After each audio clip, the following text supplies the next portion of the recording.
Chapter 605. The greatest torment in life was despair. He searched day and night. He walked through every corner of this land of extreme coldness. Every step he took could circle around Yanjing City countless times. However, he had never seen an ice dragon before. In fact, he didn't even find any clues related to it. At this time, Mo Qingdi's heart began to waver. Was there an ice dragon? If not, what was the point of persisting? But if he didn't persist, what would he do? Would he go back with this broken body and witness the decline of the Fong family? Or would he die with them? The Fong family needed a man to stand up. If it wasn't Fong Yen, it would be him. If Fong Yen wasn't ready, then he would have to stand up for him for a while or a lifetime. If he wasn't ready, all the burden would be on Fong Yen alone. Most importantly, some of the hatred started because of him. If he couldn't stand up again, what would he do if they saw Fong Yen as a target for revenge? According to the extraordinary medical record, it was shaped like a dragon and had horns like ice. In other words, it should be a little transparent dragon. Why did the ice dragon he saw now look like a dog? A small transparent dog with a sharp horn and a tongue sticking out as it ran for its life? Just as Mo Qingdi was looking at the little transparent dog with excitement, the little transparent dog even turned around to look at Mo Qingdi. There was a hint of mockery in its eyes. Mo Qingdi's expression froze. What was it trying to say? Was it trying to tell him that he couldn't run as fast as a dog? Kacha, kacha. The sound of the avalanche was endless. The entire glacial land was rumbling and shaking. The mountains were collapsing and the earth was cracking. It was as if the world was about to collapse. Mo Qingdi ran even faster. The ice dragon that had been leading the way also sped up. Clang, clang, clang. This was the sound of Mo Qingdi's big feet stomping on the snow. Every step he took seemed like he was going to make a big hole in the ground. Swoosh, swoosh, swoosh. The little transparent dog landed without a sound. Its body seemed to be one with the snow. Every time she leapt, she would draw a beautiful arc in the air before landing nimbly a few meters away. It didn't look like it was running. It looked like the wind was pushing it forward. Its speed far surpassed Mo Qingdi, so it was no wonder that it looked down on Mo Qingdi. A man and a beast. The beast was leading the way while the man followed closely behind. Mo Qingdi suddenly realized that he and this ice dragon had become a pair of brothers in hardship. If the lava rolled over and the glacier covered them, both of them would face the same fate. They would either be incinerated by the rock ores or buried by the glacier and turned into an iceberg fossil.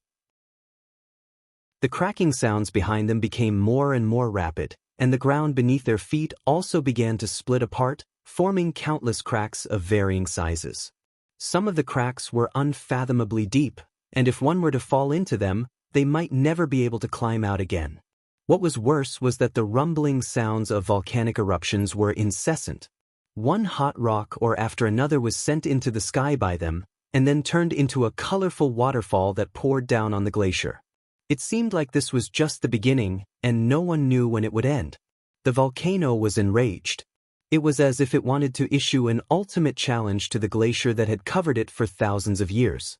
Either the flames would melt the glacier and turn it into its captive, or the glacier would extinguish the flames and turn it into a defeated opponent. However, whether it was the flames or the glacier, Mo Qingdi and the transparent dog running in front of him could not contend against them. Sometimes, the saying, "man can conquer nature," seemed like a joke. The glacier beneath their feet was cracking faster and faster, and the cracking sounds were incessant. Mo Qingdi could already feel the rolling heat waves behind him. It was the hot magma that was sent here by the cold wind ahead of time.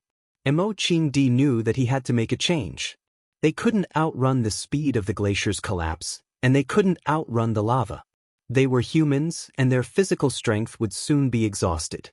Especially with Mo Qingdi's current physical condition, he couldn't hold on for too long. He had to make a change. But how? Behind him was the collapsing glacier and boiling lava, and in front of him was an endless expanse of ice and snow. Where could he run to? Just as Mo Qingdi was making a difficult decision in his heart, the transparent dog running in front of him suddenly changed direction. Mo Qingdi hesitated for a moment, then followed closely behind it and turned left. Although Emoching-D had lived in this extremely cold place for many years, he was not familiar with the terrain at all. There was no way to familiarize himself with it. There was no map to check, no navigation to use, there were only mountains and hills, and the whole world was covered in snow. No one knew what was hidden under the snow. Emoching-D didn't know the way, but he knew that Ice Dragon must be familiar with the terrain. Ice Dragon was a long-lived species. With its current size and running speed, Emoching-D suspected that it had lived for at least a few decades or even 100 years.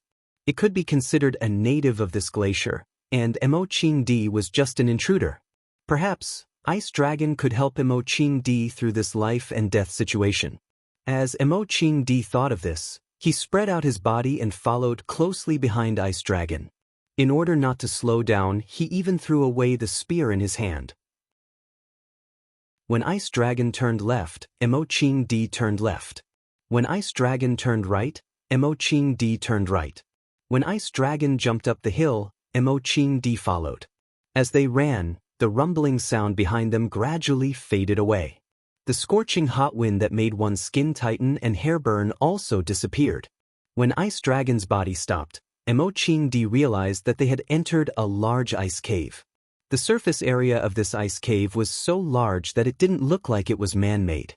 Moreover, the inverted ice pillars hanging down from the cave were strangely shaped and sparkling. Emoching-D looked at Ice Dragon, and Ice Dragon looked back at Emoching-D. There was a trace of a smile on its face. It looked very proud of itself. It really is a demon. Emoching-D thought in his heart. Emoching-D came to this extremely cold place with only one purpose: to find Ice Dragon and extract its blood and meridians to heal his broken body. According to common sense, now that they were out of danger, and Ice Dragon was standing right in front of them, it should be time to act, right? But here came the problem. Ice Dragon had just saved Emoching-D's life. No matter how much Emoching-D didn't want to admit it, he couldn't deny the fact that he was able to survive in such a dangerous environment mainly because of this invisible little dog's guidance. Otherwise, he would have been covered by the glaciers and burned into gas by the lava. If Emoching-D wanted to heal his body and meridians, then he would have to kill Ice Dragon, collect its blood and extract its meridians. But if he did that, how could he face the gratitude of saving his life just now? Perhaps to many people, Ice Dragon was just an animal, and an animal's duty was to contribute. Who would blame you for killing an animal? But Emoching-D was a person who sought the path of martial arts. If he wanted to progress in martial arts, he must keep his heart at ease and his mind clear. If it did that, there would be a crack in his martial arts heart. Perhaps it wouldn't affect him now, but it would be magnified infinitely in his martial arts journey in the future. It would become a stain in his heart. How could he seek the path of martial arts? How could he achieve the path of martial arts? A man and a beast stared at each other in silence. Emoching-D's mouth was gasping for air, and Ice Dragon was also breathing softly. In front of Emoching-D's mouth was a large cloud of mist, and in front of Ice Dragon was a small cloud of mist. Someone or a dog had to break the awkward atmosphere. The host dog obviously didn't have such awareness, so this was something only Emoching-D could do. Emoching-D took out a flame rat from his snack bag and gently tossed it in front of Ice Dragon. Just like how men pass each other cigarettes when they meet. Emoching-D didn't smoke, so he took out his snack bag and gave it to Ice Dragon as a gesture of goodwill. Emoching-D made an inviting gesture, indicating that Ice Dragon should enjoy the food he gave him. Ice Dragon glanced at the flame rat thrown by Emoching-D, then turned around and walked into the depths of the cave. Not long after, it once again ran in front of Emoching-D. Slap! It threw the thing in its mouth in front of Emoching-D. Emoching-D looked at it and was instantly shocked. 9-petal snow lotus. This kind of snow lotus has 9 petals, and it takes 3 years for each petal to grow. Moreover, this kind of 9-petal snow lotus can only grow in extremely cold places. It can't exist in other places. As Emoching-D stared at the snow lotus with his mouth wide open, Ice Dragon once again turned around and ran into the cave. Slap! Another object was thrown in front of Emoching-D. Baby ginseng.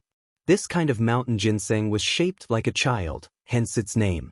It was said that it could only be found under the icebergs in extremely cold places. But the icebergs were covered with layers of ice. How would you know where to find ginseng? Slap, some kind of fiery red fruit of unknown origin. Slap, a red carp weighing dozens of kilograms. There was an ice river under the glacier, and the red carp was a special product of the ice river. Its meat was delicious, and it was highly nutritious. In the second year of Emochingdi's arrival in the extremely cold places, he accidentally caught a red carp weighing 1 kilogram in the ice river. Emochingdi only had a few meals with that fish, and it was the best food he had ever eaten since he arrived in this extremely cold place. Most of the time he ate flame rats, and only when he wanted to improve his life could he eat snow snakes. Slap, slap, slap. Ice Dragon's speed was very fast, so in front of Emochingdi, there was a small mountain of all kinds of rare and delicious food. Finally, Ice Dragon stopped running back into the cave, but looked at Emochingdi provocatively, and used its nose to point at the food it threw in front of Emochingdi, meaning, "Eat, I have plenty of food. You flaunt your wealth like this." Emochingdi's voice was dry, and the flame rat thrown in front of Ice Dragon looked even more pitiful. "It's not too safe, is it?" Chapter 606. Fang Yen had shown an amazing capacity for alcohol since he was very young. But because of his mediocre behavior, he was Emochingdi's second favorite drinking buddy. In first place was Yi Wenro. Once, Emochingdi had just finished a new jar of wine and invited Fang Yen over to taste it. When Emochingdi placed his hand-brewed Shadaozi in front of Fang Yen only glanced at it disdainfully, then ran back to his room and brought back a box of Maotai. The box of wine was as old as the Maotai factory was built. It was said that Phoenix stole it from her grandfather. Emochingdi was so angry that he drank the entire box of wine. When Emochingdi first saw this transparent dog, he felt a little familiar, but he couldn't figure out what was so familiar about it. He thought it was a subconscious feeling, that this was the ice dragon that he had to find in his destiny. He saw the disdainful look in the transparent dog's eyes when it saw the flame rat, and the triumphant look when it crazily moved its treasures in front of him for him to enjoy. It was exactly the same face as Fang Yen when he was young. From their expressions to their actions, this transparent dog was practically a miniature version of Fang Yen. And they were equally shameless. In real life, people like to call people who like to show off their wealth a dog. Now Emochingdi saw with his own eyes a transparent dog running in front of him to show off its wealth. Moreover, even someone as knowledgeable as Emochingdi could not help but admit that this dog was truly rich. It was practically overflowing with wealth.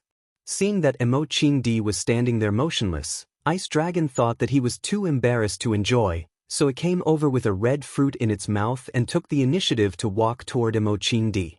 Emochingdi's heart trembled, and he looked at Ice Dragon with a face full of surprise. It trusted me. It believed that I would not hurt it, so it unscrupulously took the initiative to approach me. This feeling of being inexplicably trusted is really good, so good that people can't bear to break it. Emochingdi held out his hand, and Ice Dragon put the fruit in its mouth into Emochingdi's palm, then raised its head and looked at him expectantly. Emochingdi grabbed a handful of snow and wiped the fruit, washing away Ice Dragon's saliva, and then took a bite of the red fruit. Crunch, crisp, sweet and juicy. This was the tastiest fruit Emochingdi had ever eaten. Emochingdi grinned and shoved the remaining half of the fruit into his mouth. The ice dragon was also very happy. It jumped up and down in front of Emochingdi with an adorable expression that said, "I told you it was delicious, now you know I didn't lie. I can't kill you." Emochingdi looked at Ice Dragon and said. He looked at the little transparent dog as if he was looking at a young Fang Yen. How could he bear to kill it? Just like how it was impossible for him to kill Fang Yen, because Fang Yen was like his child. Ice Dragon did not understand what Emochingdi was saying, it only saw Emochingdi talking to it. It thought that it had been praised, and that Emochingdi was telling it, "The food you gave me is really delicious." So, it ran to fetch a similar red fruit and placed it in Emochingdi's palm. "Eat it." It looked at Emochingdi with a proud expression. "I know you don't understand, Mo Qing Di took the fruit and looked at Ice Dragon with a serious expression and said, "But I still want to thank you. You are my savior." Recently, Jiang Zhulu had been feeling uneasy. To him, this was the darkest period of his life. His father died tragically, the Longtu group that was controlled by the Jiang family was torn apart, and a part of the shares fell into the hands of Fang Yan and Lu Chaoge. When he thought of this, he wanted to scream and go crazy. That is compromise. He comforted himself countless times. Only smart people know how to compromise. Fang Yan had snatched Jiang Shangxin away from him. What kind of evidence did Jiang Shangxin have? He could only infer from some of the unusual details of Jiang Shangxin that she must have something that was harmful to them, but Jiang Zhulu had no way of knowing what it was. The general's orders suddenly disappeared without a word of warning. Where did he go? The incident at One Sword Peak was a mystery. Those who knew about it had all disappeared, and no one came to tell him what had happened. His greatest support was the general family. It was the general medallion that the general family had stood up to speak for him. If the general medallion disappeared or he lost his status in the general family, he would have no choice but to hug the thigh of the general line again. He could not get through to Jiang Junling on the phone, so he felt that it was necessary to inform General Hang. Although this kind of behavior might be misunderstood by the general as betrayal, but if you leave without saying a word, isn't that also a kind of betrayal to your allies? Jiang Zhulu was very angry in his heart. He felt that the business partners he was working with were too unscrupulous. Jiang Zhulu rummaged in the drawer and finally found General Hang's name card in the corner. He dialed the number on the name card and the call was quickly connected. "Is this Zhulu?" A man's voice came from the other side of the phone. Jiang Zhulu could tell that it was General Hang's voice that he was familiar with. Jiang Zhulu was touched. He did not expect General Hang to save his number. He smiled and said, "Master, it's me. Zhulu, long time no see. I haven't seen you drinking in Yanjing recently." General Hang chuckled. "Master, you know that there have been too many things happening recently. Zhulu, I know what happened to your father. You have to restrain your grief and take care of your health. You are the only pillar of the Jiang family now, so you must not fall. Also, I know a little about the Longtu group. You don't have to worry about it. You're still young, and you'll soon be able to build a bigger family business for yourself. I believe that you have the ability, and I also believe that you have the foresight." General Hang said that he believed that he had foresight, but what foresight? Jiang Zhulu understood the meaning behind General Hang's words and said sincerely, "Master, please take care of me in the future."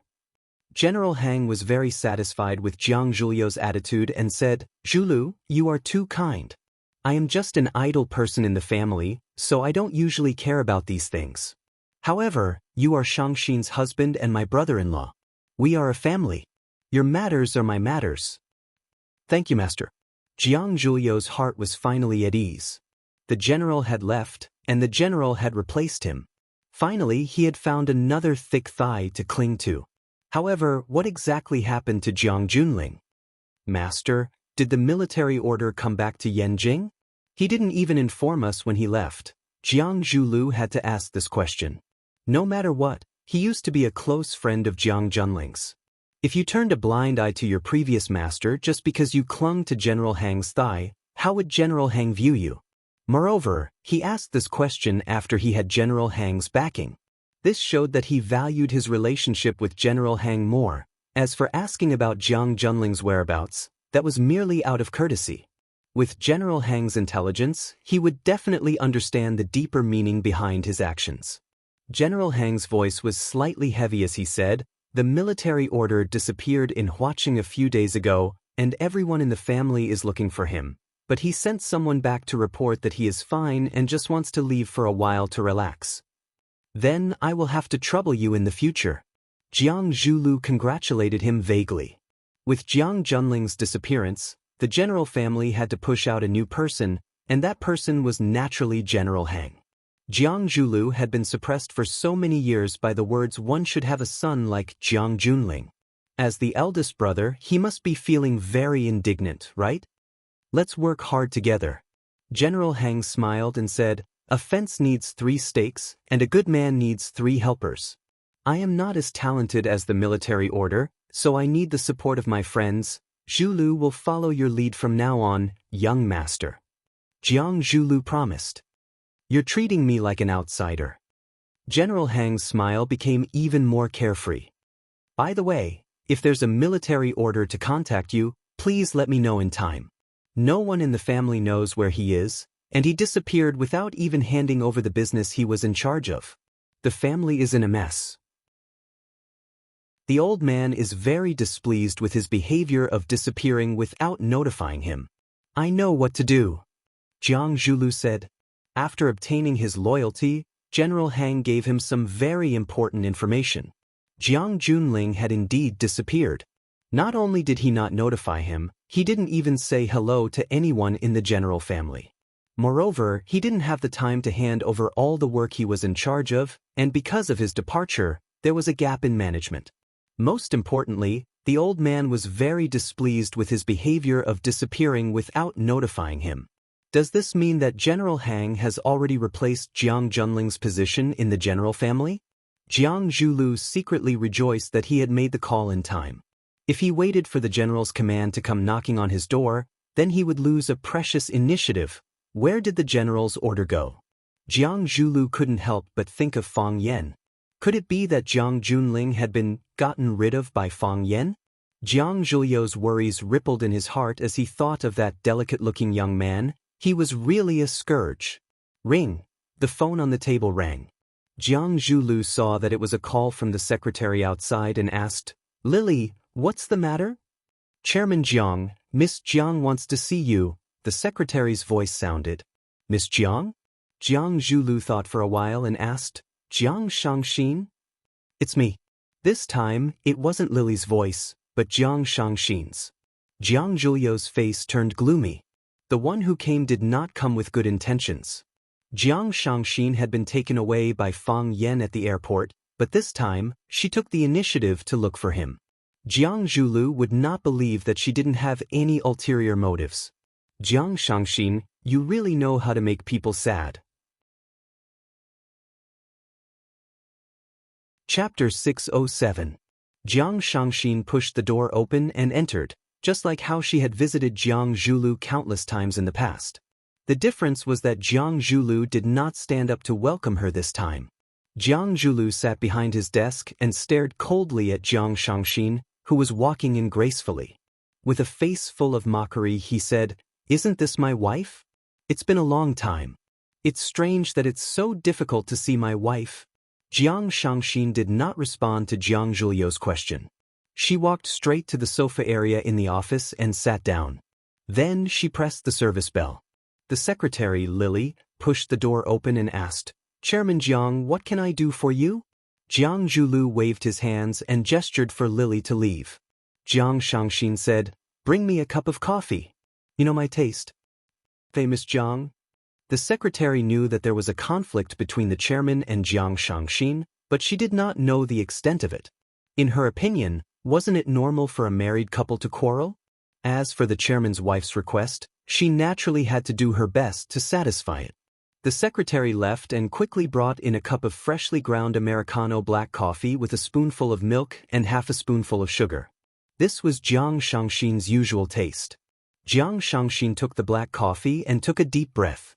She smiled and said, Thank you, Lily. You know me better than a man. Miss Jiang, you are too polite. Lily could tell that there was something wrong with his tone.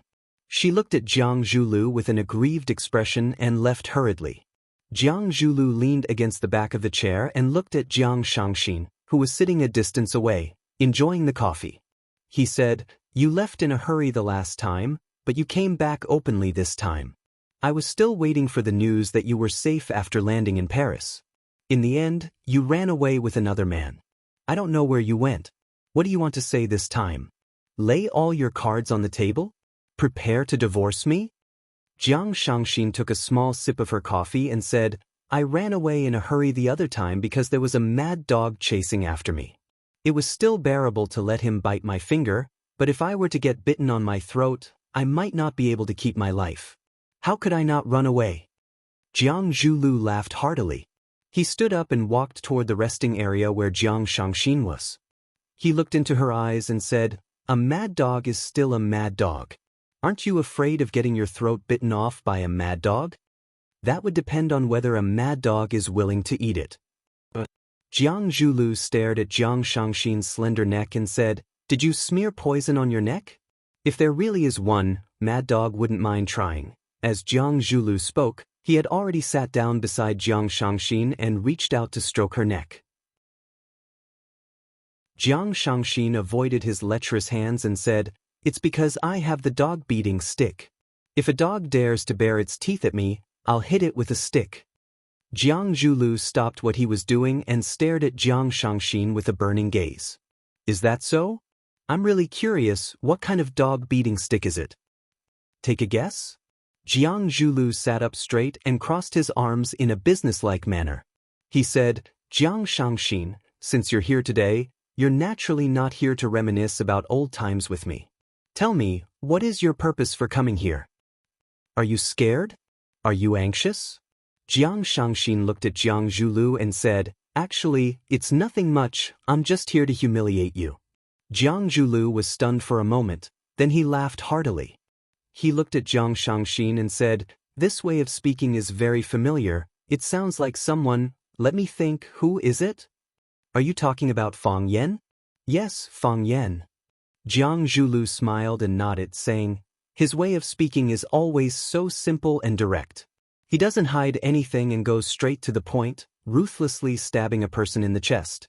No matter how much time has passed, every time I think about it, my heart will ache faintly. I didn't expect that after not seeing you for only a few days, you would learn some of his essence. That proves that I'm quite talented." Jiang Shangxin smiled and said, "Jiang Zhulu, you're so smart, you must have known that this day would come, right? What kind of day?" Jiang Zhulu wasn't afraid of Jiang Shangxin's threat and said, "I work in the president's office on the top floor of a building worth tens of billions of dollars. I can see the entire city from the floor-to-ceiling windows, and there's a beautiful secretary at the door who satisfies all my requests. As long as I need her, she's willing to take off her clothes and kneel in front of me. I can decide the fate of tens of thousands of people with a single sentence, and I can make many people lose sleep at night with a glance. Jiang Shangxin, I knew that this day would come, I just didn't expect it to come so soon." "So, you didn't hesitate to kill your own father with your own hands?" Jiang Shangxin asked coldly. She didn't treat this man as a human, but as a biting dog, an extremely aggressive beast. Jiang Zhulio's expression was ferocious and he said, "I'm afraid I'll have to disappoint you. I really didn't kill my father, it was Fang Yan, your new boyfriend. Don't be fooled by his gentle and refined appearance, he's ruthless and vicious. As your husband, I still have to warn you. Be careful that he doesn't eat you up and kick you away, swallowing you up to the point where not even your bones are left." "Thank you for your kindness," Jiang Shangxin said. "You really are a dutiful ex-husband." "Ex-husband?" Jiang Zhulu laughed and said, "I really didn't intend to divorce you. Although you have a new man, I love you so much, how can I bear to let you leave me? Shangxin, do you know? You're my most precious asset now. No matter what happens, I want to be with you." Jiang Shangxin stirred the coffee in the cup with a steel spoon. After hearing what Jiang Zhulu said, she giggled and tucked her long hair behind her ear. She said, "Jiang Zhulu, did you think that I came here today to lay all my cards on the table and divorce you? Did I want to take away half of your family's wealth? This has nothing to do with money, I just can't imagine how I can survive without you." Jiang Zhulu said such touching words of love, but his gaze toward Jiang Shangxin was filled with hatred and coldness. He knew very well that the wife he had married was not a kind person. In the past, he wasn't afraid. On the contrary, he felt that such a wife would have the desire to conquer. However, as the situation developed, he already felt that it was difficult for him to control her. The previous time when he sent her off at the airport, he had bitten one of her fingers. After that, she eloped with Fang Yan, which proved that she was clear about the situation she would face when she went to Paris. Now, she was back to take revenge. "If that's what you think, then you're underestimating me." Jiang Shangxin chuckled and said, "We are husband and wife. All of your assets belong to us. Although you don't have enough shares in the Long-Tu group now, you will have more or less some. If you go to jail and go to the police station, won't all these shares fall into my hands? Divorce? How is that possible? Jiang Zhulu, when you are in danger, I will not leave you no matter what. Jiang Shangxin stared at Jiang Zhulu fiercely, and her voice was filled with endless hatred. She said, I will always be by your side, I will take away everything from you, I will make you have nothing. Why do you want a divorce? Even if you take away half of the assets after the divorce, you will still have the other half. I don't want to wait until you are released from prison to have a lot of money for you to squander. Jiang Zhulu, I hope that you die in prison. Even if you are released, I want you to become a beggar on the streets. You are a good husband, and I have to work hard to be a good wife. Are you satisfied with this? The premise of you saying all this is that I will go to prison. If I don't go to prison, everything will still be in my hands, and you will still not get anything. You can forget about taking away Long-Tu from me. It is also my duty to send you to prison. Jiang Shangxin said calmly. In that case, you already have evidence in your hands that can throw me into prison? Yes. Jiang Shangxin said. I think it is enough. If you have evidence, you can just hand it over to the police station. Is there a need to tell me all this? Jiang Zhulio's face turned green and he said, Moreover, I will transfer the assets that belong to me to my relatives. I will let you have everything. Your relatives? Transfer to who? Jiang Shangxin's face was full of disdain. She said, if you really treat them as your relatives, then don't harm them. If you give your assets to your mother, do you think they will let her off? Your father's death has already given her a fatal blow. If you give your shares to her, you will be forcing her to a dead end. However, I quite agree with you doing this, because you will realize that not only will you have nothing, but you will also have no relatives in this world. Jiang Shangxin. Jiang Zhulu shouted at Jiang Shangxin. He pressed Shangxin's palm down and said, sit down quietly. I have already said that I am here to humiliate you. The angrier you are, the more I feel satisfied. The more I feel, the better I feel. Jiang Zhulio's eyes were bloodshot with violence. He stared at Jiang Shangxin with a stern expression and said, you should know that I can make you disappear from this world directly. Tell me, if I push you down from this building and say that you jumped down yourself, do you think others will believe me? Chapter 608. Miss, what do you think this is? Fang Yingying held a dollar coin in his hand and asked with a smile. Sir, please come down from my desk. Lily looked at him coldly as if she was looking at an idiot. Don't be so stingy. I'm your boss's bodyguard, and you're your boss's secretary. They're a couple, we might be able to develop a relationship. But unfortunately, I already have a girl I like. So, we can only be ordinary friends. Fang Yingying sat on Lily's desk and said with a cheeky smile. Lily rolled her eyes and said, Sir, please don't disturb my work. Otherwise, I'll call the security guards to kick you out. Have you considered the mood of your lady boss before you do this? Or do you want to replace your lady boss as the new lady boss? Okay, I'm just joking. Come, watch carefully, I'll show you a magic trick. After you see my magic trick, you won't want to see anyone else perform magic anymore. As Fang Yingying spoke, he suddenly threw the coin in his hand into the sky. Clank, he stretched out his hand and grabbed the coin. Now, it's time to witness a miracle. Fang Yingying's hand that was holding the coin clenched into a fist. Lily's eyes couldn't help but be attracted to Fang Yingying's performance. Come, blow on my fist. Fang Yingying brought his fist in front of Lily. Lily sneered and moved her head away from the fleshy fist. I'll do it myself. Fang Yingxiong leaned over and blew on his fist. Then he suddenly opened his fist. Dang dang dang dang. Lily also looked at Fang Yingying's fat palm in surprise. She clearly saw him holding the coin in his hand. How did this man really make the coin disappear? Strange? Where did the coin go? Fang Yingying said with a smile.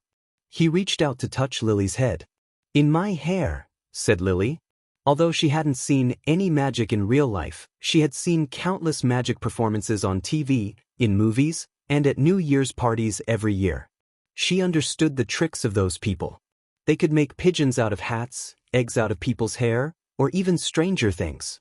Fang Ying rubbed his hand over Lily's head, then opened his palm and said, "No." Fang Ying's hand brushed across Lily's neck, then he opened his palm and said, "Still nothing." Fang Ying's hand still wanted to touch Lily's chest, but Lily pushed it away and said, "If you keep doing this, I'm going to call security. Don't you want to solve the mystery?" Fang Ying asked with a smile. "Boring," Lily said disdainfully. This method of picking up girls was too outdated. "Now, it's time to witness a miracle." Fang Ying pointed at his shoe and said, "I didn't catch it just now, so the coin fell on my shoe. You didn't expect that, did you?" Lily really wanted to beat this fatso to death. This was the most annoying fatso she'd ever seen. Am I right? After seeing my performance, do you not want to see other people perform magic anymore? Fang Ying asked with a proud expression. "You're right." Lily glared at Fang Ying and said, "I don't want to see magic anymore for the rest of my life." After the hero, there will be no more heroes. Fang Ying felt lonely at the top. This was a war. Jiang Zhulu knew this very well. This woman was a poisonous snake that wanted to bite people.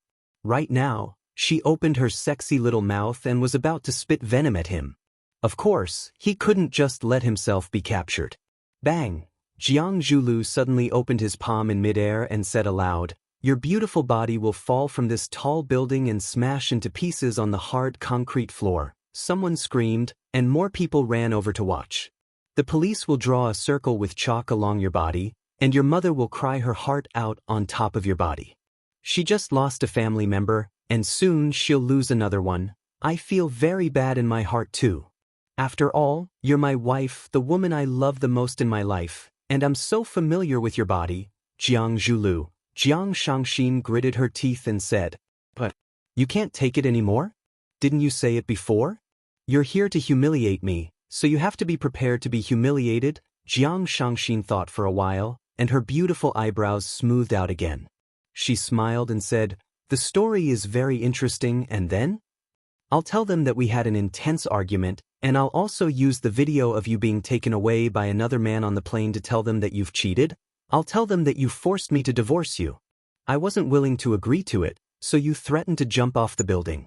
In the end, the heel of my shoe became unstable and I accidentally fell. Oh yes, Lily can also prove that everything I said is true. This is my territory, and you have to die however I want you to die. Everyone here is my people, and they have to say whatever I want them to say. My reputation will suffer a little, but who the hell cares about their reputation at this point in time?" Jiang Zhulio's body slowly moved closer to Jiang Shangxin. He looked at her with a gentle gaze and said, "Shangxin, why do you have to do this? 100 years of hard work, and 1,000 years of hard work, we can sleep together. We're a married couple, so why do we have to go this far? We did have some conflicts in the past, but they were all caused by Jiang Junling. You know that second young master is a little extreme, and he will definitely get what he wants. No one can resist him. But it won't happen in the future, because he suddenly disappeared, as if he had never been to Huaqing. Let's just treat the past as an unpleasant dream, okay? I just spoke to young Master Juanxing on the phone, and he hopes that I can give him some support. Young Master Juanxing has a gentler personality, and I believe that he will treat us well and support us. The Jiang family will rise again, and Longtu will prosper once again. Shangxin, you will still be respected by the world and envied by all women. Let's start over, okay?" Shangxin giggled so hard that the coffee in the coffee cup splashed out. Shangxin giggled so hard that her entire body trembled. She placed the coffee cup on the coffee table in front of her, smiled, and said, "Jiang Zhulu, I have to say that you are indeed a talent. A shameless person is invincible. Jiang Junling just left, and you're already cozying up to young Master Juanxing? How much do you want to make life difficult for the Jiang family?" Jiang Zhulu chuckled and said, "I can't help it, the Jiang family has the thickest thighs. If I send you to prison, it will be considered as getting rid of a scourge for the Jiang family." Jiang Shangxin smiled and said, "Although I don't like the Jiang family. I don't like the Jiang family either." Jiang Zhulu reached out to hold Jiang Shangxin's hand and said, "So, Why don't we replace them with the Jiang family? Jiang Zhulu, how dare you say something like this? A soldier who doesn't want to be a general is not a good soldier. Everyone knows this, so why can't we say it out loud? Jiang Zhulu smiled and said. Jiang Shangxin dodged Jiang Zhulio's evil claws and slapped him on the face. Smack. Don't touch me, I feel disgusted when I see a man like you. Jiang Zhulu ignored the purplish-red bruise on his face and grinned. Didn't you specially rush over to see a disgusting man like me? No, I wanted to witness something. What is it? Witness you being arrested by the police. Jiang Zhulu stared at Jiang Shangxin with a sharp gaze and said, Did you bring the police here? Of course. Clang. The electronic door to the office was pushed open, and Fang Yingying walked in with a group of men in police uniforms. The secretary, Lily, followed behind them in a panic and explained to Jiang Zhulu anxiously, Boss, they stole my access card. When Fang Yingying was performing magic for Lily, he had already taken the electronic card from her chest, which allowed her to enter Jiang Zhulio's office freely. It was also because of Fang Yingying's help that these police officers were able to stand at the entrance of Jiang Zhulio's office without any obstruction. Jiang Zhulu waved his hand and said, It's okay. Jiang Zhulu stared at the police officers who were walking toward him and asked, May I know what crime I have committed that requires all of you to come and arrest me? The middle-aged police officer who was leading the team showed his identification to Jiang Zhulu and said in a deep voice, I am Chen Aiyang, the team leader of the crime squad. We suspect that you are involved in an intentional murder case. Please follow us back for investigation. While Chen Aiyang was speaking, the other policemen had already cleverly surrounded Jiang Zhulu. After all, the person they were facing was a murderer. This kind of person was extremely dangerous, and no one knew what kind of crazy things he would do. I want to see my lawyer, Jiang Zhulu said. He said to the secretary Lily, Call lawyer Zhang. No, get the entire legal team of the company here. Just as Lily was about to make the call, Jiang Shangxin got up from the sofa, looked at Lily, and said, Jiang Zhulu has been arrested, and I am in charge of all the matters of the Longtu Group now. Oh, I am also in charge of Jiang Zhulio's personal matters. Lily looked at Jiang Zhulu with a troubled expression and hesitated if she should make the call immediately. Jiang Zhulu had been arrested by the police, and Jiang Shangxin had become the new controller of the Longtu Group. If she still listened to Jiang Zhulio's orders, how would Jiang Shangxin deal with her? Lily, Jiang Zhulu looked at Lily calmly and said, I will be fine, and I will be back very soon. Call lawyer Zhang. Jiang Shangxin walked to the police officers and said, Comrade police, he is my husband, and he is a scumbag. Take him away, I will find him the best lawyer. Chen Aiyang waved his hand and shouted, Take him away.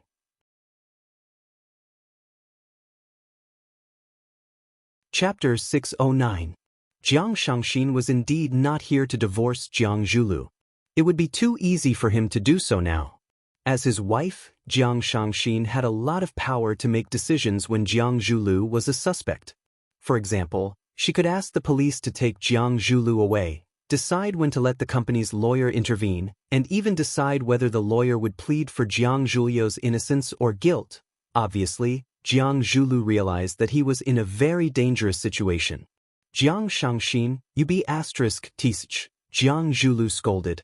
You're setting me up.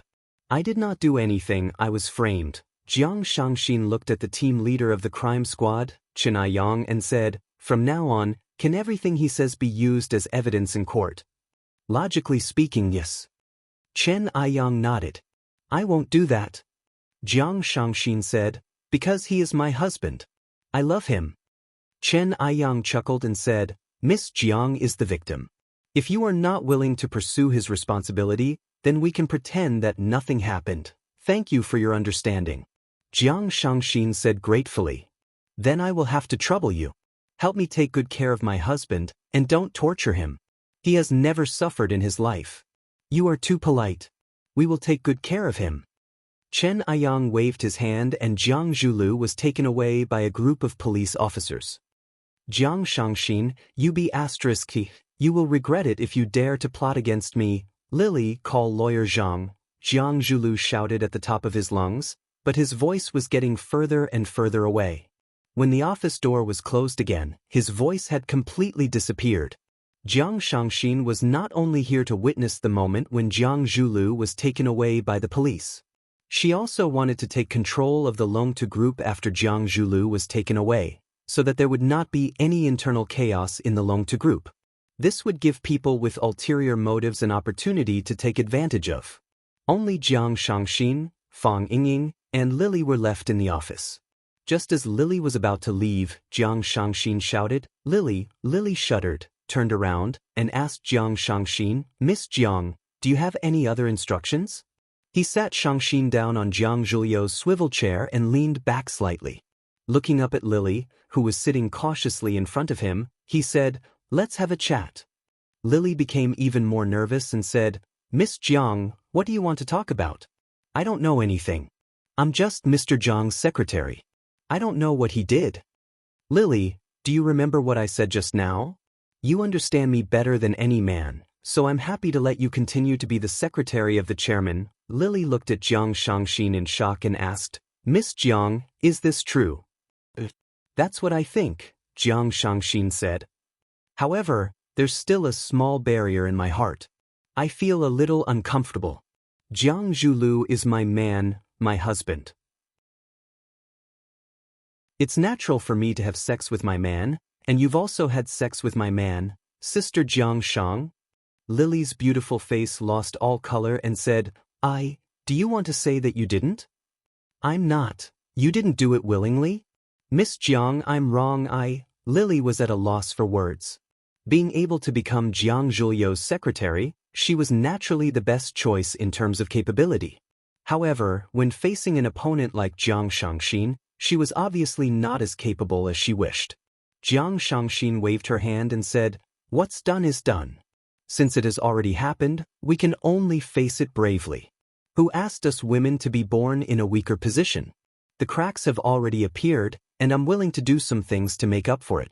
In that case, what kind of effort are you willing to put in?" Lily clenched her teeth. After hesitating for a while, she said, "I have a name list here. It's a list of the higher-ups in Longtu Group who are usually close to Mr. Jiang." Jiang Shangxin nodded her head in satisfaction and said, "Lily, go and pour me another cup of coffee. The workload today is a little heavy." "Yes, Miss Jiang." Lily replied and walked out quickly to execute Jiang Shangxin's orders. From this moment onwards, she had changed her identity to become Jiang Shangxin's female secretary. Jiang Shangxin then shifted her gaze to Fang Yingying's face and said, "Hero." Fang Yingying was shocked and said, "Miss Jiang, I have never slept with your husband. I don't like men. Furthermore, I already have a woman I like. She's a beautiful police officer. I'm currently launching a fierce attack on her." Fang Yingying explained with a serious look on his face. "You must believe me on this." Jiang Shangxin sighed helplessly and said, "Are all men with the surname Fang so cheap?" "Not really." Fang Yingying shook his head and said, "Some men who don't have the surname Fang are also very cheap." Jiang Shangxin took the cup of coffee that Lily brought over and drank it to moisten her throat. Only then was she able to continue the conversation with Fang Yingying. She said, "I really have to thank you for today. I only used a brilliant magic trick to confuse the secretary and found the special elevator card and Jiang Zhulio's office card from her. Actually, I wasn't of much help," Fang Yingying said humbly. "I still have to thank you." Jiang Shangxin stood up. She was very clear about the relationship between Fang Yingying and Fang Yan. She really couldn't put on the airs of a superior when dealing with this person. "Can you give me some personal space? I want to make a few phone calls. You want me to go out first, right? Just tell me directly." Fang Yingying said, "I'm a very smart person. I'll understand once you say it." After Fang Yingying walked out, Jiang Shangxin took out her cell phone from her bag and dialed a familiar number. The call was picked up very quickly. Jiang Shangxin said in a sweet voice, "The matter has been settled. Jiang Zhulu has been taken away by Officer Chen from the crime squad. What instructions do you have?" "Take control of Longtu." A man's voice came from the other end of the line. "Longtu Group is so big and complicated. I'm afraid I can't do it." Jiang Shangxin said timidly. A man's teasing laughter came from the other end of the line. He said, "Are you sure you can't do it? If you really think that you're not capable, then I'll get someone else to do it. I believe that Chaoga can do it well." "You're so annoying," Jiang Shangxin said coquettishly. "I'm just saying. Can't you encourage me? With the shares in my hands and the shares that you can control now, we have enough power to speak in Longtu Group. What's left is to kick out the other unimportant people. Can you do it?" "I'll work hard," Jiang Shangxin said. "Not work hard. You must do it." The man's voice became stern. He said, "I know it's difficult. You have to face the Lan family and the Jiang family. You can only choose between the Jiang family and me. If you can't do it, I'll choose someone who can." "Yes, I'll definitely do it." Jiang Shangxin clenched her teeth and said, "I believe you." The man's voice became gentle again. "It's not too late to quit now. I don't like to force others. I don't like to put others in a dilemma. That kind of feeling, it's really not good. I can't quit," Jiang Shangxin said, "because I know that this is my best chance." "Good luck." The man said, "When are you coming back? When can I see you?" "Everything depends on fate," the man said. The call had been hung up. She could only hear the busy tone. Jiang Shangxin held her phone in a daze. She thought that the most important thing for her now was to control the overall situation. She pressed the phone and said, "Lily, ask Lawyer Zhang to come and see me. Everything depends on fate." Tianjizi was busy cutting the dried herbs into small neat pieces. He answered without turning his head. "What kind of person is fated destiny?" Fang Yan said impatiently, "Where does he live? I'll go and ask him when he's going to give me the Tai Chi painting." "It's not the right time yet," Tianjizi said. "Am I the Dragon Soul Guardian that you've chosen?" "Yes," Tianjizi replied. "One of them. You said that you'll give me the Tai Chi painting as long as I achieve the heart of 3 treasures. Fang Yan said. "I said that you'll have the chance to become my disciple when you achieve the heart of 3 treasures. Tianjizi said. "Aren't you guys lying?" Fang Yan said angrily, "It's like you tricked someone to spend 1 million on a lottery ticket, but the first prize is a bicycle." Tianjizi waved the medicine knife in his hand and slashed at Fang Yan's head. He shouted, "Who are you calling a bicycle?" Fang Yan cleverly dodged the attack and said, "Old man, don't be angry. I just want to reason with you. You've kept me in suspense, but you're not willing to take it out for me to see.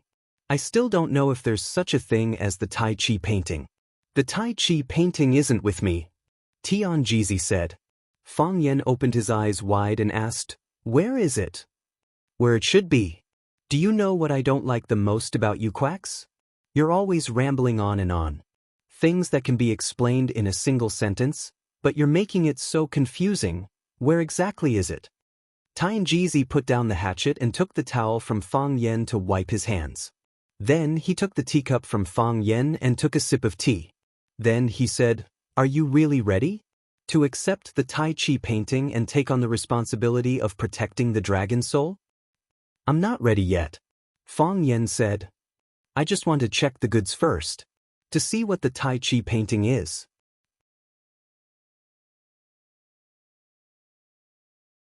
Chapter 610. Fang Yan was not despicable. He felt that he was just too smart. Here was a very simple example. If there was an item priced at 1 million, as long as you brought 1 million, you might be able to own this item. In that case, wouldn't you first have to look at the magic of this item before you would have the motivation to desperately earn that 1 million? Another simpler example. If there was a girl, you had to treat her well for the rest of your life. Then, you had to know and understand this girl first before you were willing to entrust your life to her. First a blind date, then a marriage. That was the right thing to do. How could there be people who didn't even see a girl's face or touch her hand, yet they wanted someone to take responsibility first? What kind of behavior was that? That was an arranged marriage in a feudal society. That was an immoral act of restricting personal freedom. First let me see what the Tai Chi diagram looks like and what's so magical about it. Only then will I be willing to fulfill the responsibility of protecting the dragon soul. Although I still don't know what the dragon soul is and why we need to protect it.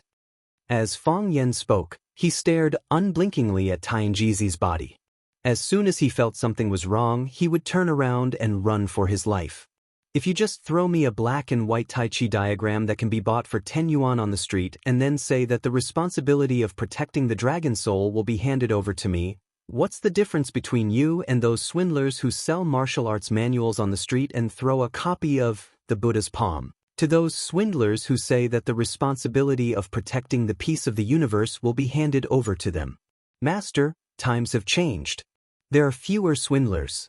We have to find a way to improve the professional level of swindlers. If not, why don't you go back to the headquarters and study?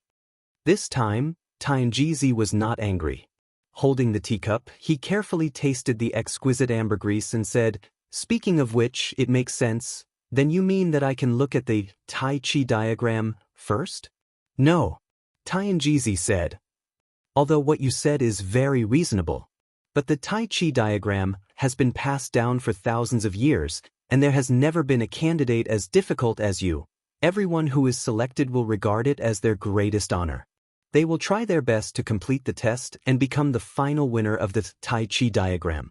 This rule has never changed, and it will not change for anyone in the future. You know it's a bad habit, but you still insist on it?" Fang Yan said helplessly. "There's no right or wrong, it's just a matter of personal choice. If you think it's worth it, then give it your all. If you think it's not worth it, then don't look at it." Tianjizi said, "If anyone could go there and take a look, what mystery would there be in the Tai Chi diagram? When I get my hands on this Tai Chi painting, I'll make 1,000 copies of it. I'll give a copy to whoever has a good relationship with me. I'll also give a copy to whoever says I'm handsome." Tianjizi laughed out loud and said, "The premise is that you can obtain the Tai Chi diagram." The divine Jizi looked at Fang Yan and said, "After this period of recuperation, your body has more or less recovered. As long as you don't use too much strength, there won't be too much danger. But you still haven't left the mountain. Why is that?" Fang Yan looked at the setting sun on the top of the mountain in the distance and said softly, "What is righteousness? What is evil? What is love? What was hatred? A person's life is 100 years long. Is it the ambition in our hearts that we pursue? Or is it the worldly view? If God has eyes, then he should open his eyes and take a good look at the world, to see that there are so many despicable, shameless, and ruthless bad people in the world, and there are also good people like me who are pure, kind, and hold on to our ideals. The bad people should be sent to hell, and the good people should be allowed to enjoy the happiness of the world. Speak like a normal person." The divine Jizi had to stop this guy from expressing himself and praising himself.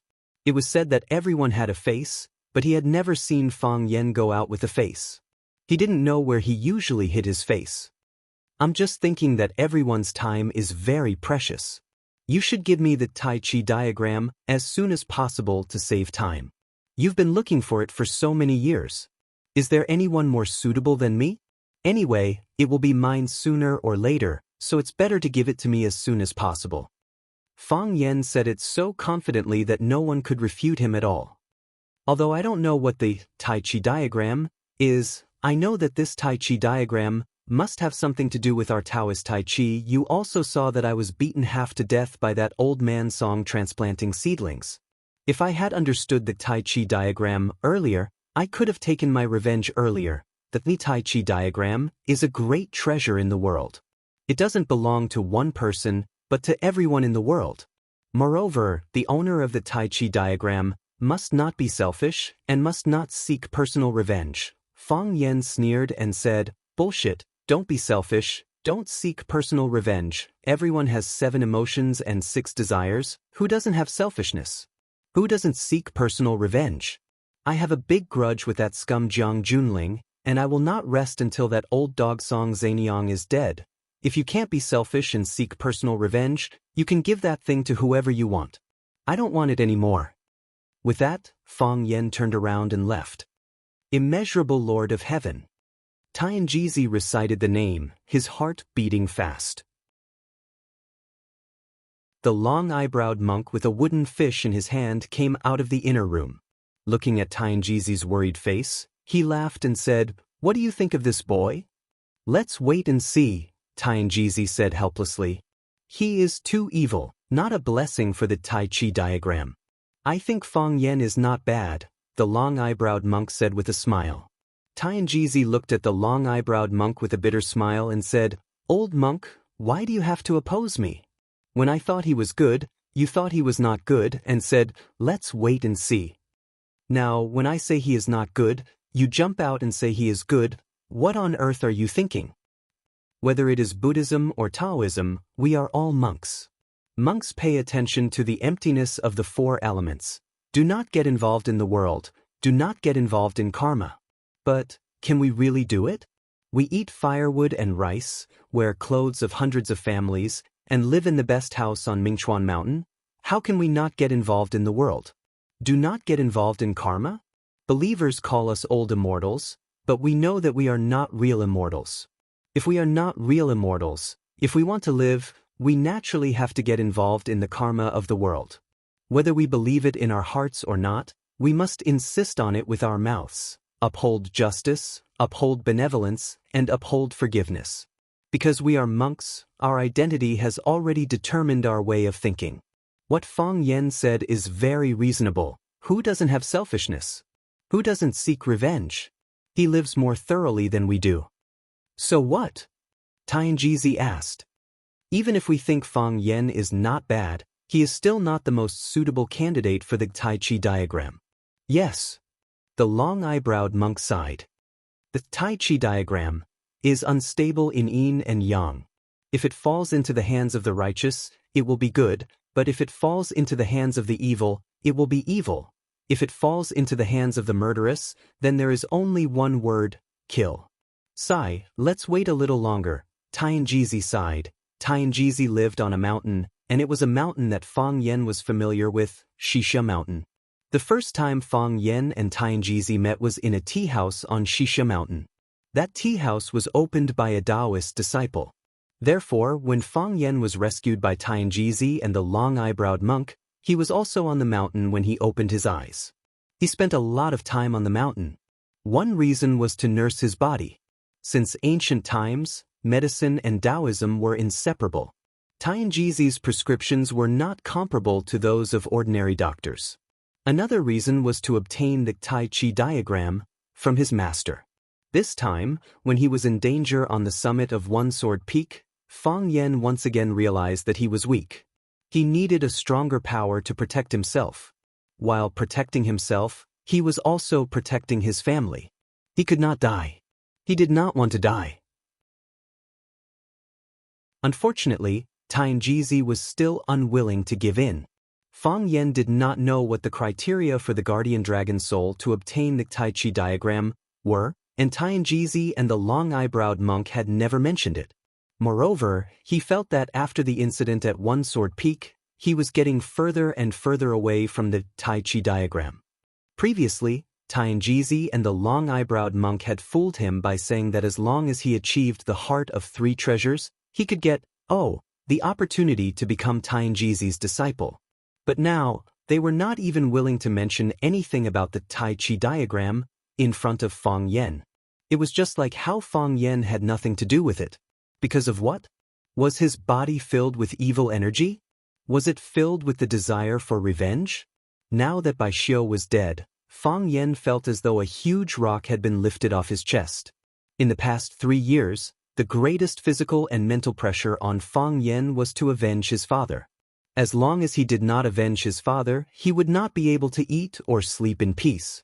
Bai Xiu's accidental exposure this time was a good thing for him. Finally, he thrust his sword, that fatal sword strike. Of course, just as the old enmity was gone, new enmity was born. This time, the target of Fang Yan's revenge was Jiang Junling, and even the entire family of generals behind Jiang Junling. Of course, Fang Yan was not as anxious as before. Because the person Bai Xiu bullied was his father, and he could not tolerate others bullying his father without paying any price. And the person Jiang Junling bullied was himself. Fang Yan was a person who had very low standards for himself. The road down the mountain was long and far, and Fang Yan wanted to find a hotel to rent a car. As he walked along the road down the mountain, a black object suddenly fell in front of Fang Yan. "Pa, There was a loud noise, as if something had been broken. If it was a person, they would have fallen half to death. Fang Yen looked at it carefully. It was really a person.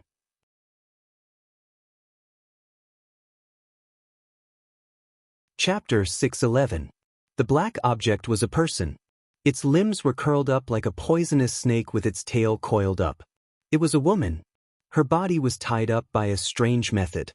Although there was no rope on her body could only curl into a ball and couldn't move.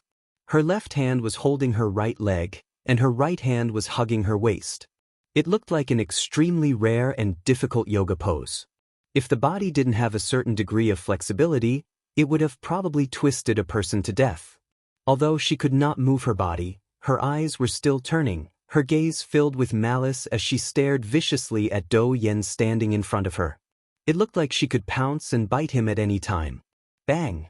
A young man in gray sportswear jumped down from the hillside. He walked to Fang Yen but didn't say anything.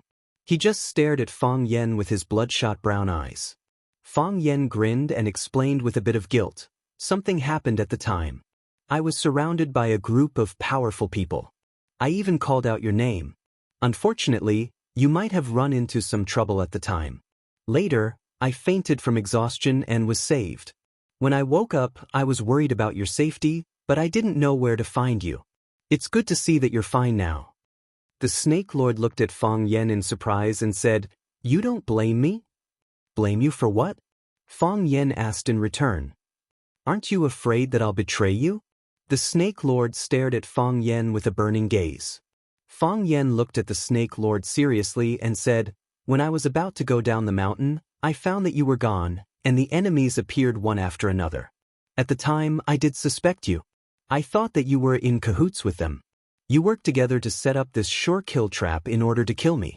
If I died, wouldn't you be able to get the snake's eye in my hands? You are a Snake Lord, so you naturally have your own pride. You don't want to be controlled by others, so you want to regain control of your own fate. This is very normal. Since you suspect me, have you ever thought of crushing my snake eye?" The Snake Lord asked. He and Fang Yen had known each other for many years. He was familiar with Fang Yen and even understood Fang Yen. He knew that he wasn't a man who was stuck in a corner, and he wasn't a man who couldn't bear to be ruthless. If someone angered him, he would do something that person would regret for the rest of his life. "I've thought about it," Fang Yen answered honestly. "After I woke up, I did think about crushing your snake's eye. I even took it out and looked at it a few times. I have to say, your eyes don't look good, especially your eyes at this time." Seeing Snake Lord's increasingly confused eyes, Fang Yen said with a smile, "But what if I've wronged you? What if I'm wrong? You care about my life?" The Snake Lord's throat squirmed as he asked in disbelief. "I'm not a murderous demon. Why would I not care about your life and death? You also know that I've never taken the initiative to hurt anyone since I was young. You're also a living being. If I crush your snake's eye because of my own guesses and delusions, then what's the difference between me and those murderous demons?" The Snake Lord's eyes were moist, and he remained silent for a long time. What kind of F***-kept-up society was this? The sister he brought out from the orphanage, the sister he depended on for survival, the sister he didn't hesitate to become a slave for, the only family he had left in this world, the person he had been painstakingly searching for, they finally met, but what awaited them was her betrayal. She poisoned him, using the method she was best at. The only hope in his life turned into despair, and the only lighthouse led him into hell and death. He felt that he would rather die than live. However, contrary to all of this, the person he wanted to kill in the past, the person he made a slave in order to save his sister, the person he wanted to escape from the control of every moment, the person who controlled his life and death, the person who controlled his fate, the person who held the snake eye in his hand, when his life fell to the bottom, the person chose to help him. He cared about his safety and he gave him his trust. Perhaps to Fang Yen, what he had given him was insignificant and insignificant. But to the Snake Lord, it was like a piece of wood when he was drowning, an oasis in the desert. This was enough to save his life. In life, there would always be some people who were worth sacrificing for. The Snake Lord looked at Fang Yen and said, I came to you because I owe you an explanation. He pointed at the woman in black lying on the ground and said, "She's my sister." Oh, Fang Yen didn't even want to look at the woman in black, and kept his eyes on the Snake Lord and said, "You threw her in front of me, and I've already understood a lot of things. What I want to tell you is, in life, who wouldn't meet a few cruel and unscrupulous people? You're just a bit more unlucky than others. You only have one person by your side, and she's an idiot. But this is good. After you've confirmed that she's an idiot, you don't have to be nice to her anymore. Be nice to yourself, even if you're an idiot. It's a comfortable idiot." The Snake Lord's nose was a bit sore, but he still stubbornly explained, "She went to find me and poison me. I wanted to save you, but I lost control of my body. After I escaped, I ran to find you, and saw you being carried by a Taoist priest and walking here. I followed them, guarding the mountain." Fang Yen nodded and said, "Are you okay?" The Snake Lord said, "I'm fine." Fang Yen sighed softly and looked at the pitiful man in front of him.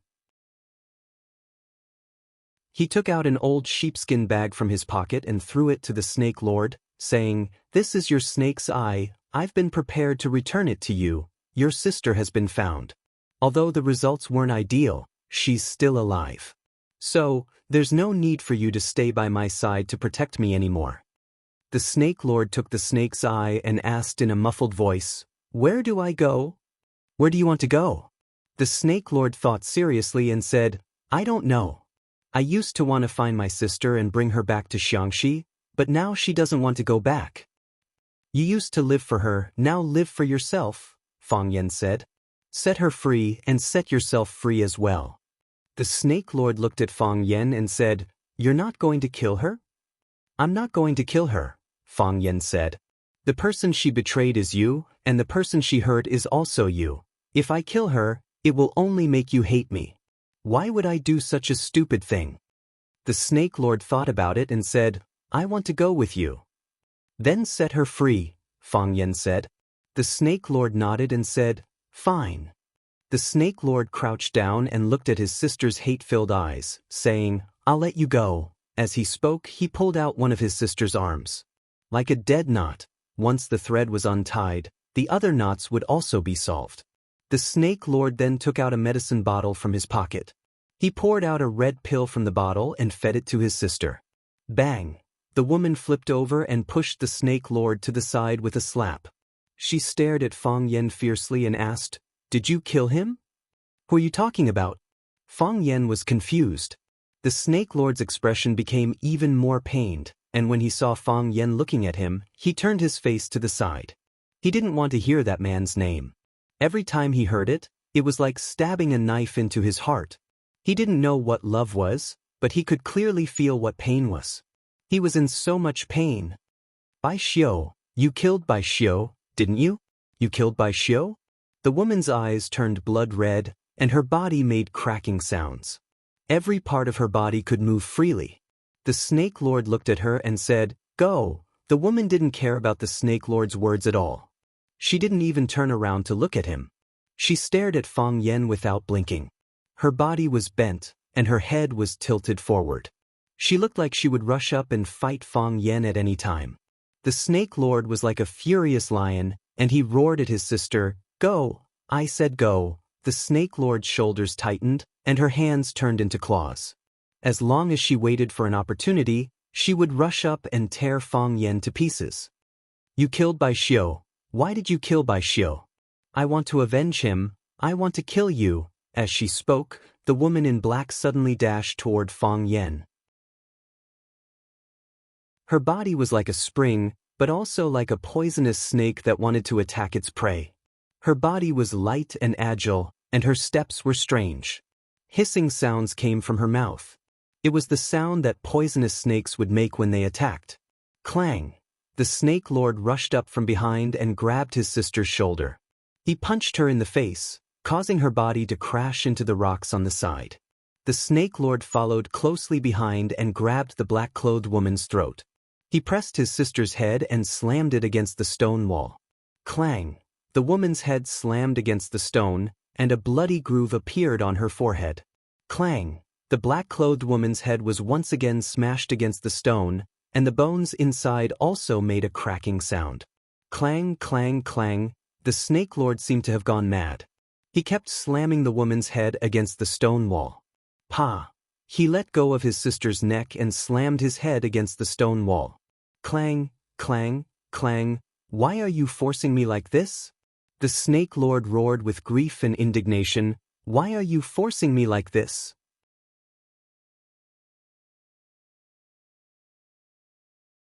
Chapter 6:12. Clang, clang, clang. The Snake Lord banged his head on the rock again and again.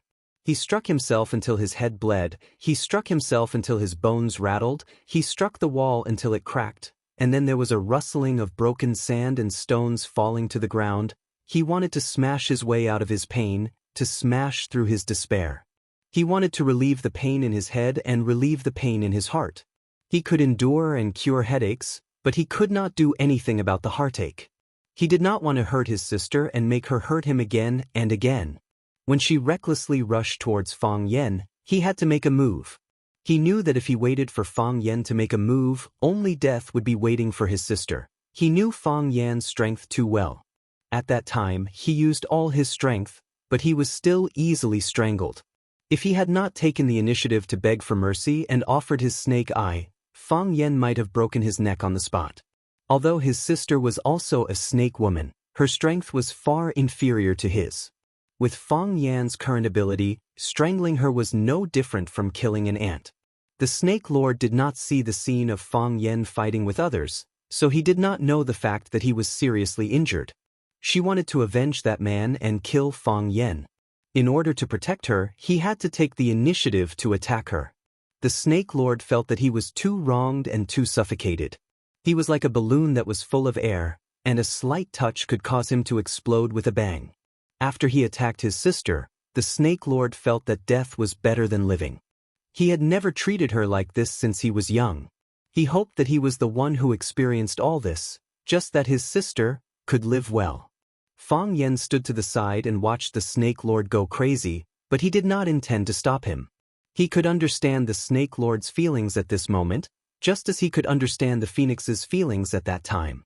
In life, people had to go through countless difficult choices. He chose his sister, but she chose another man. He was a loser, a pitiful person. From now on, he would have no relatives in this world, right? He did not know who to share his joy with, and he did not know who to tell his pain. He was like a transparent person. Quang!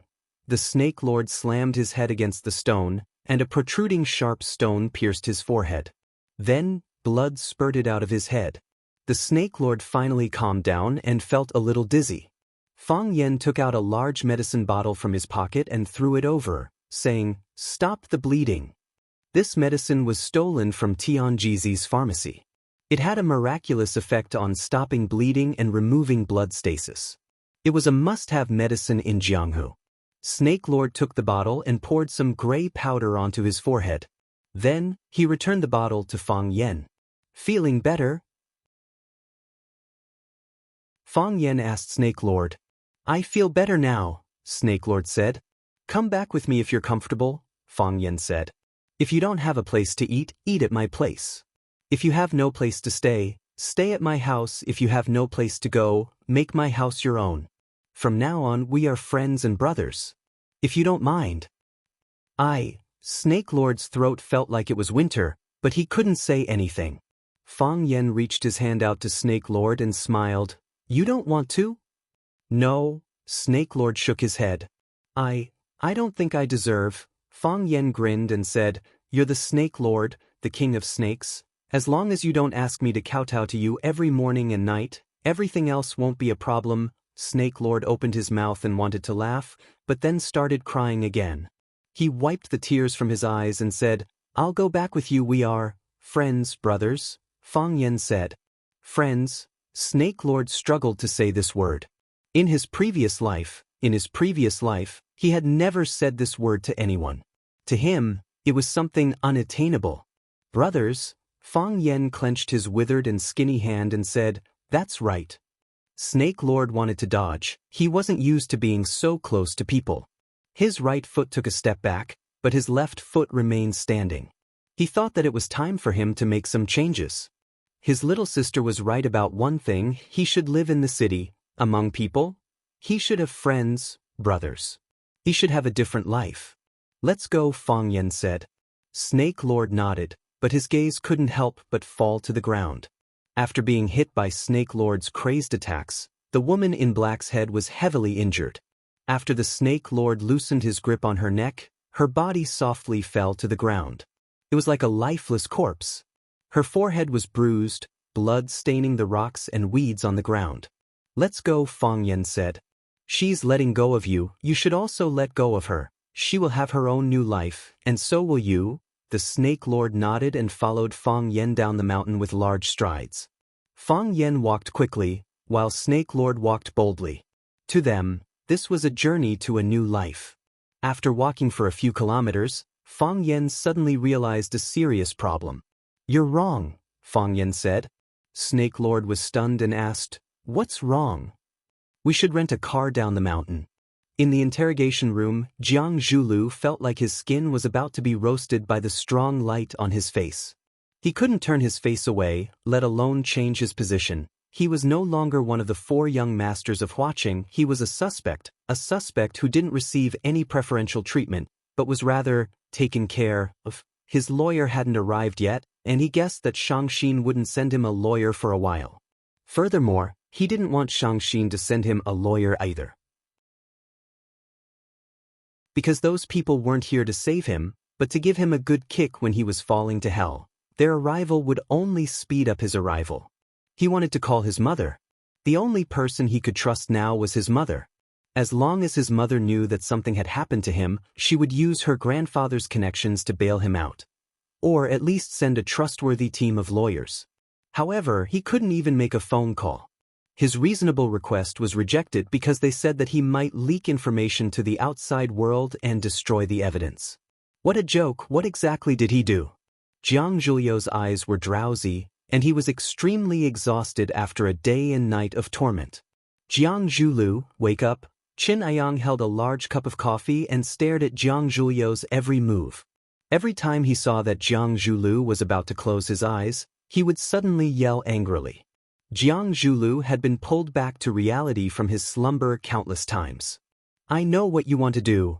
Jiang Zhulio's eyes were bloodshot, and he sneered at Qin Ayang. You want to use the interrogation method of fatigue to force me to submit, and you want me to confess when I can't take it anymore. I know that this method is very effective. But you used the wrong person. I haven't done anything illegal, so I don't have anything to confess to. Also, when my team of lawyers comes, I want to sue you for abuse of force. We didn't abuse of force. Chen Ayang took a big gulp of coffee and said, Did we touch a single finger of yours? Did we beat you? We just want to solve the case as soon as possible and not give the criminals any chance. I know that you, Jiang Zhulu, have a lot of power, and with a single word, countless people will jump out to work for you. But we won't let the bad guys escape from the law. You said that I killed someone, that I have something to do with Jiang Fengxing's death. Jiang Zhulio's body was trembling as he spoke. He really didn't have any strength left, and all the energy in his body had been sucked out. If he fell asleep while speaking, it wouldn't be strange at all. What evidence do you have? Don't you know that Jiang Fengxing is my father-in-law, my wife's father, and my father has mysteriously disappeared, and he might have been killed. I should have called the police long ago, right? Instead of looking for the real murderer, you brought me, the victim. Is there any justice in this world? Looks like you won't shed a tear until you see the coffin, Qin Ayang said. I don't care what method you use, and I don't care who incited you. Jiang Zhulu gritted his teeth and said, Don't even think about making me yield. I'm afraid it's not up to you, Qin Ayang said. He put down the coffee cup in his hand and said to a young policeman standing behind him, Bring his accomplice here. Yes. Captain, the policeman replied and walked out quickly. After a while, a few policemen brought a middle-aged man in shackles into the room. Jiang Zhulu, look who's here. Chen Aiyang shouted again. Jiang Zhulu struggled to open his eyes. When he saw the man standing in front of him, he was startled and asked, Who is he? I don't know him, don't try to frame me. Jiang Zhulu, the man in the handcuffs said with a wretched expression, Stop struggling. When we went to pick someone up, you sat in the back of my car and almost vomited a few times. You hid it very well, but did you think no one saw it? Also, you killed your father-in-law with your own hands. There were a few witnesses at the scene, and I also have evidence. Chen Aiyang looked at Jiang Zhulu, who had a grim expression, and said, "The evidence in his hands is now in the hands of the police. Jiang Zhulu, accept your fate." Blurg. Jiang Zhulu suddenly started to vomit like crazy, vomiting until his heart and lungs were torn apart.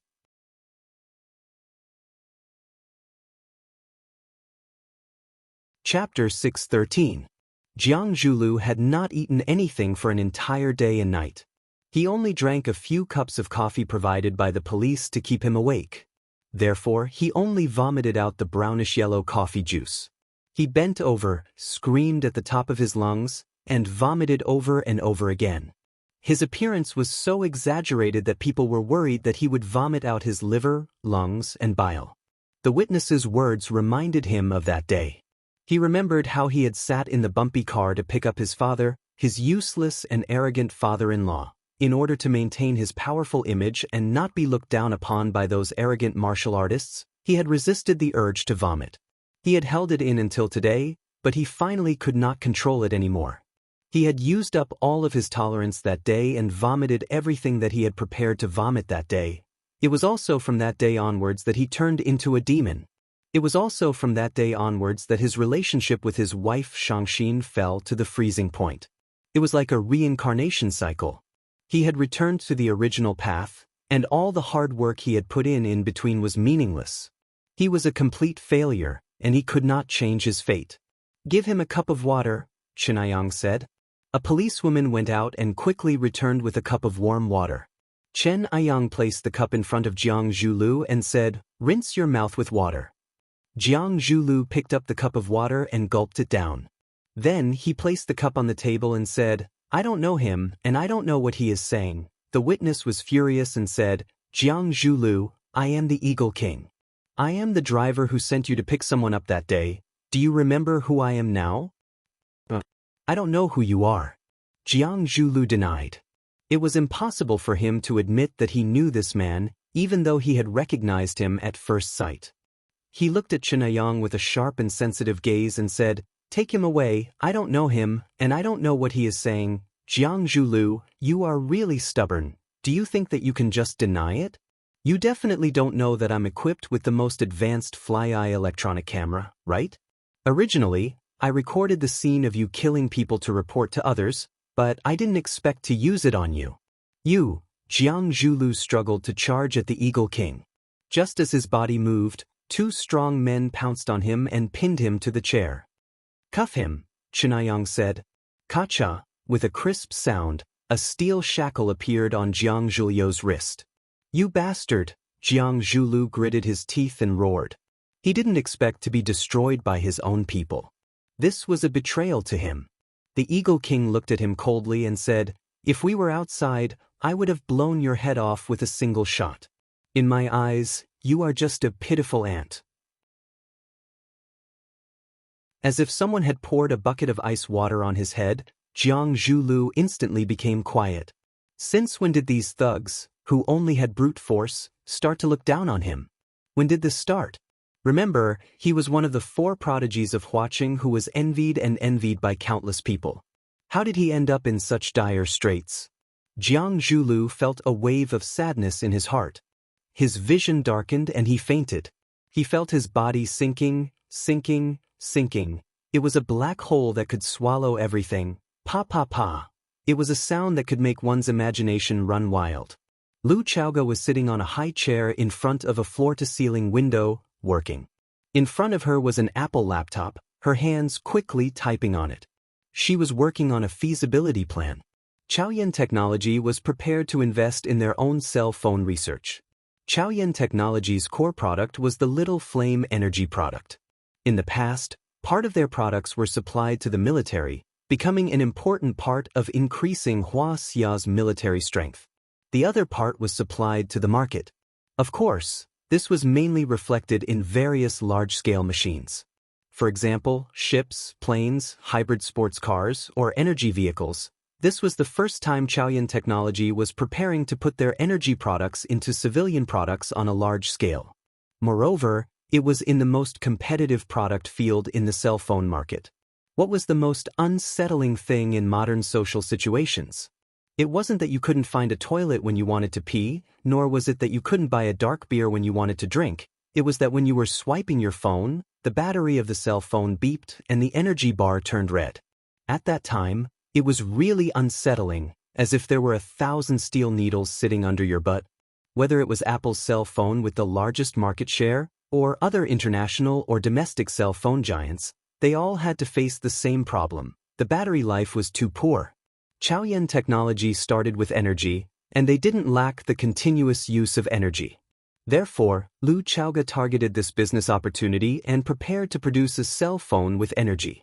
When you used an Apple phone, you could only use it for a day on a single charge. When you used Chaoyan's cell phone, you could use it for a week on a single charge. Which one would you choose? Nonsense, of course it would be Apple. Because the Apple phone looked more pretentious. The functions of the cell phones were almost the same, and there wouldn't be much difference in technology.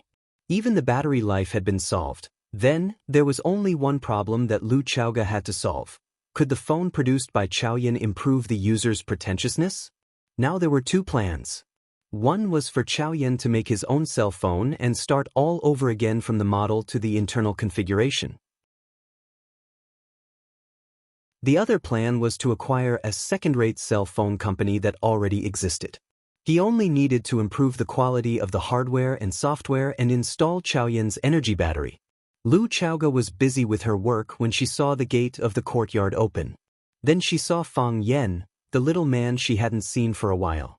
Lu Chaoga stopped what he was doing and walked outside. Fang Yan came back with Snake Lord. Seeing Lu Chaoga waiting at the door, Fang Yan said with a smile, "I haven't heard your cooking for a long time. I miss it." Lu Chaoga nodded and said, "Are you hungry? I'll cook a bowl of noodles for you." Fang Yan shook his head and said, "I've already eaten before I came back." He pointed to Snake Lord, who was standing behind him and didn't dare to come forward, and said, "His name is Fang Wend, and he's my friend." Fang Wend was the name Fang Yan had just given to Snake Lord. He wanted him to understand the principle of giving up something to gain. The reason why his surname was Fang was that Snake Lord wanted to cut off the past and separate himself from everything in the past. Therefore, Fang Yan asked him to follow his surname. Snake Lord himself was also very happy. Fang Wen said that he liked the name very much. "Hello." Lu Chaoga took the initiative to reach out to Snake Lord. Snake Lord hid his hand behind his back, not daring to shake hands with Lu Chaoga. In the past, when he still thought of himself as Snake Lord, he was careless, bloodthirsty, and didn't care about anything. But now it was different. He hoped to become friends with Fang Yan and become brothers. He hoped to become a family with Fang Yan's family, so he began to be afraid. He knew what his hand looked like. It was like a layer of snakeskin, and it was prickly to the touch. He was like a monster in a normal society, like a poisonous snake that could walk normally. He was afraid that he would scare Lu Chaoga, and he was afraid that he would ruin everything he had just obtained. It wasn't easy for him to obtain it, so he cherished it very much. His only family member in the world had betrayed him, and now he had very little. Fang Yan looked at him with a smile and said, "Fang Wend, a lady took the initiative to extend her hand to you. You must shake hands with her to be a polite gentleman dash." Gentleman dash, Snake Lord chewed on this strange name. He was a snake, and he lived with poisonous snakes and beasts all day long. No one had ever taught him to be a gentleman. Even his dead master had never said such a word to him. No one thought that he could be a gentleman. "Try it," Fang Yan said with a smile. Beautiful women like gentlemen. Lu Chaoga was quick-witted. She knew what kind of person he was when she saw Snake Lord's hiding eyes and his hand hidden in his sleeve. She took the initiative to take a step towards Snake Lord, and once again reached out her snow-white, slender hand and said, "Hello, I'm Lu Chaoga, nice to meet you dash." The Snake Lord gulped a few times before he carefully took out his hand from his sleeve. He shook Lu Chaoga's little hand and said, "I'm Fang Shida. I'm very happy. I'm also very happy to see you." Lu Chaoga smiled and said, Fang Yan's friend is also my friend. If you need any help, just tell me. I don't need any help. Snake Lord stammered. It was the first time he held such a beautiful woman's hand, the first time he was so close to a goddess, and the first time he smelled something so good. What was that smell? Was it perfume? Or was it a woman's natural body fragrance? Lu Chaoge smiled and looked at Fang Yan. She said meaningfully, but Fang Yan said something wrong just now. Not all beautiful women like gentlemen, and some like rascals. Snake Lord became anxious, and his forehead began to be covered in sweat. He hurriedly explained, I'm not a rascal.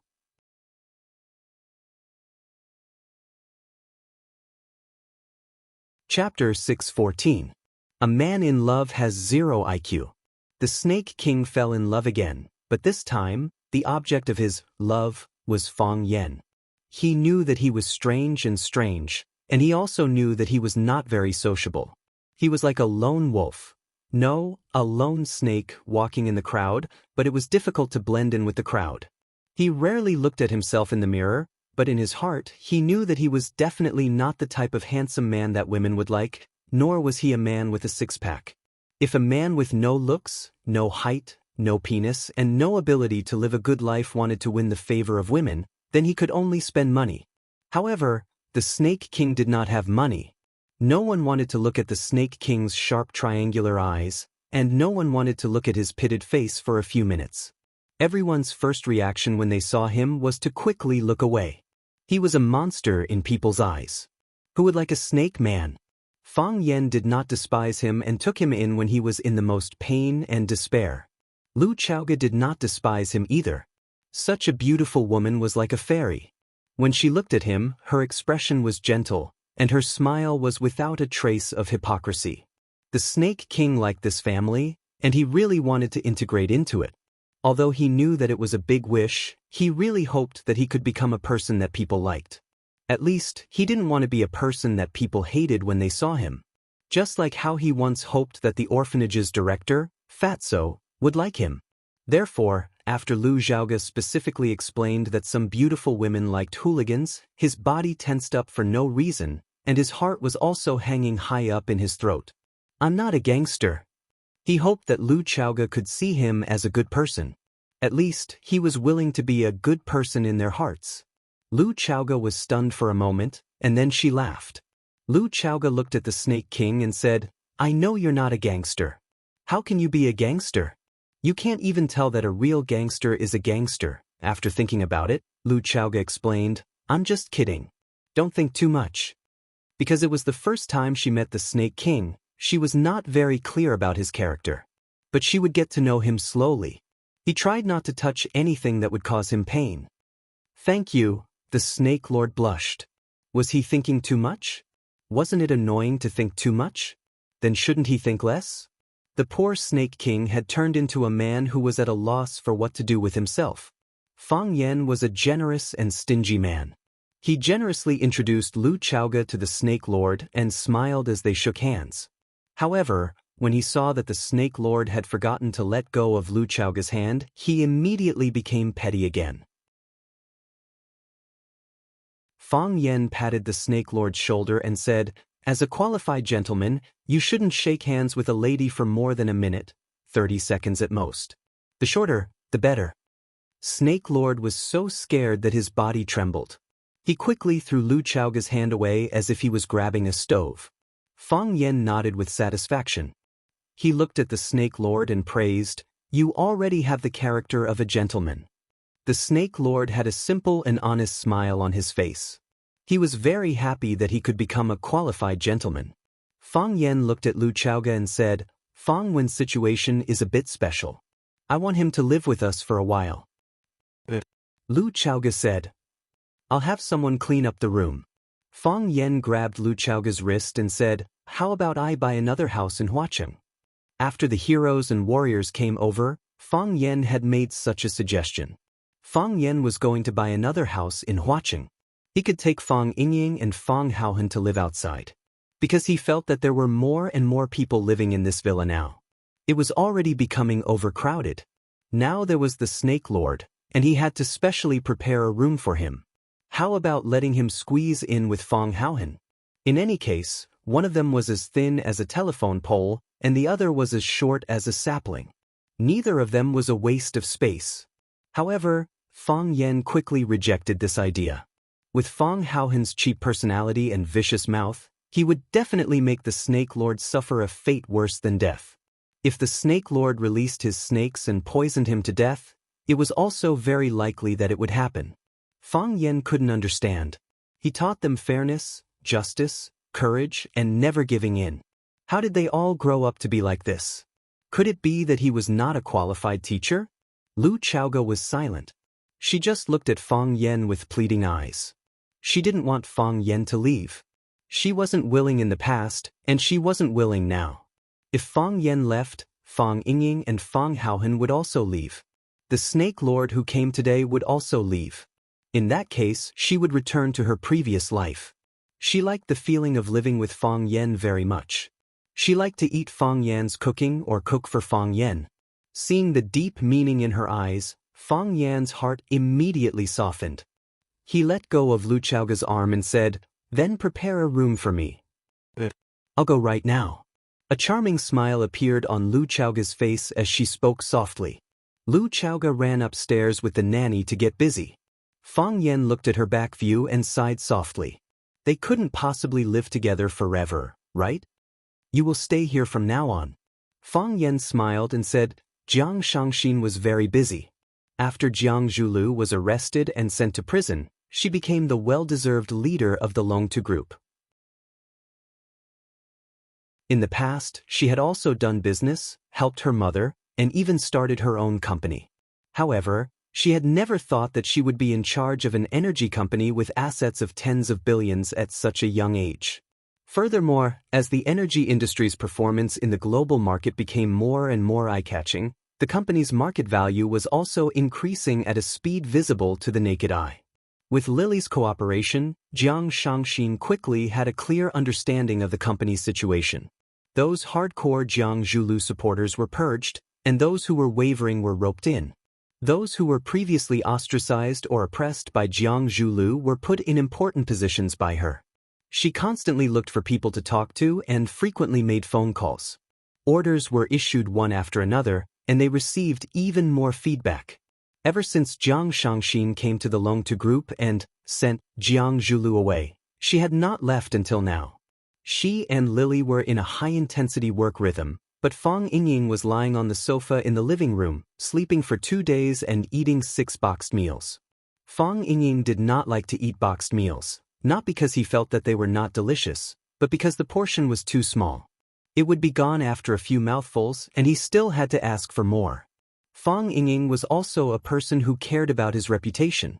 When he opened his mouth to ask for 4 boxed meals, his face would also burn up. "Chairman Wang, thank you for your hard work," Jiang Shangxin said with a smile.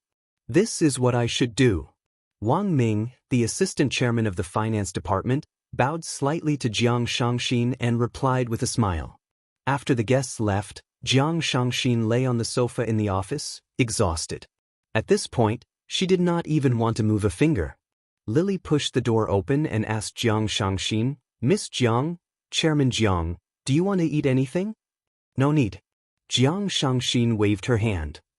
"Get someone to send me a bottle of champagne and a box of strawberries." "All right, Chairman Jiang." Lily turned around and left.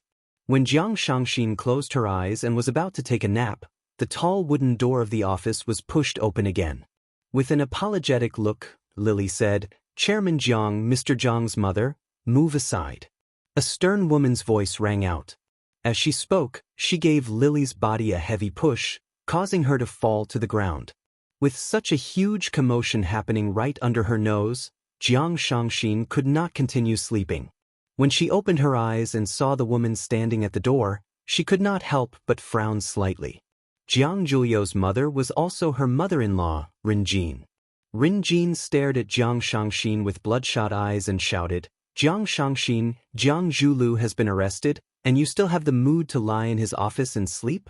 Do you have any conscience? To think that I have treated you so well. Has your conscience been eaten by dogs?" Jiang Shangxin had originally thought that Renjin was a pitiful woman. However, after being scolded by her, she felt that she was a pitiful and hateful woman. Jiang Shangxin climbed up from the sofa gracefully and reached out to flatten the creases in her dress. Placing her hands together on her knees, she looked at Renjin, who was standing in front of her, and said, "If you are here to question my character, then I will have to disappoint you. This is the kind of person I am. So, you can leave now." Jiang Shangxin knew. Renjin did not expect Jiang Shangxin to be so resolute and almost choked to death by her words. After being stunned for a while, she said angrily, "Jiang Shangxin, there has been no news of Zhu Lu since he was taken away by the police. How can you not care about it? Even if there is a problem between the two of you, you should at least get the company's lawyer to check on it. I went to the police station to ask, but none of the lawyers in the company went to see Zhu Lu. What if he was tortured by them? Shangxin, quickly help Zhu Lu." Jiang Shangxin looked at Renjin and said, "I got it. I will communicate with the legal team." "When will you communicate with them?" "At a later date." "When is the later date?" Jiang Shangxin, get lawyer Zhang here now. I want to talk to them personally. Zhu Lu has been taken away for so long, but you have not reacted at all.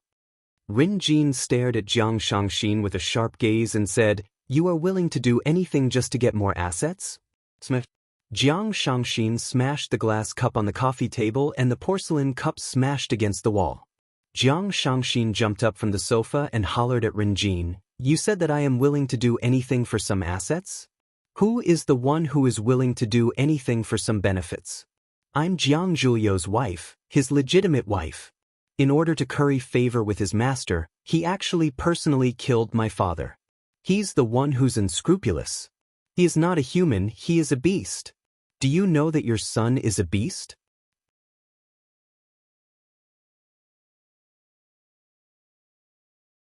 Chapter 6:15. The relationship between a mother-in-law and daughter-in-law was a difficult problem in the world. Renjin's attitude towards Lu Chaoge was one of concern and suppression. She saw Lu Chaoge as the best candidate for her daughter-in-law.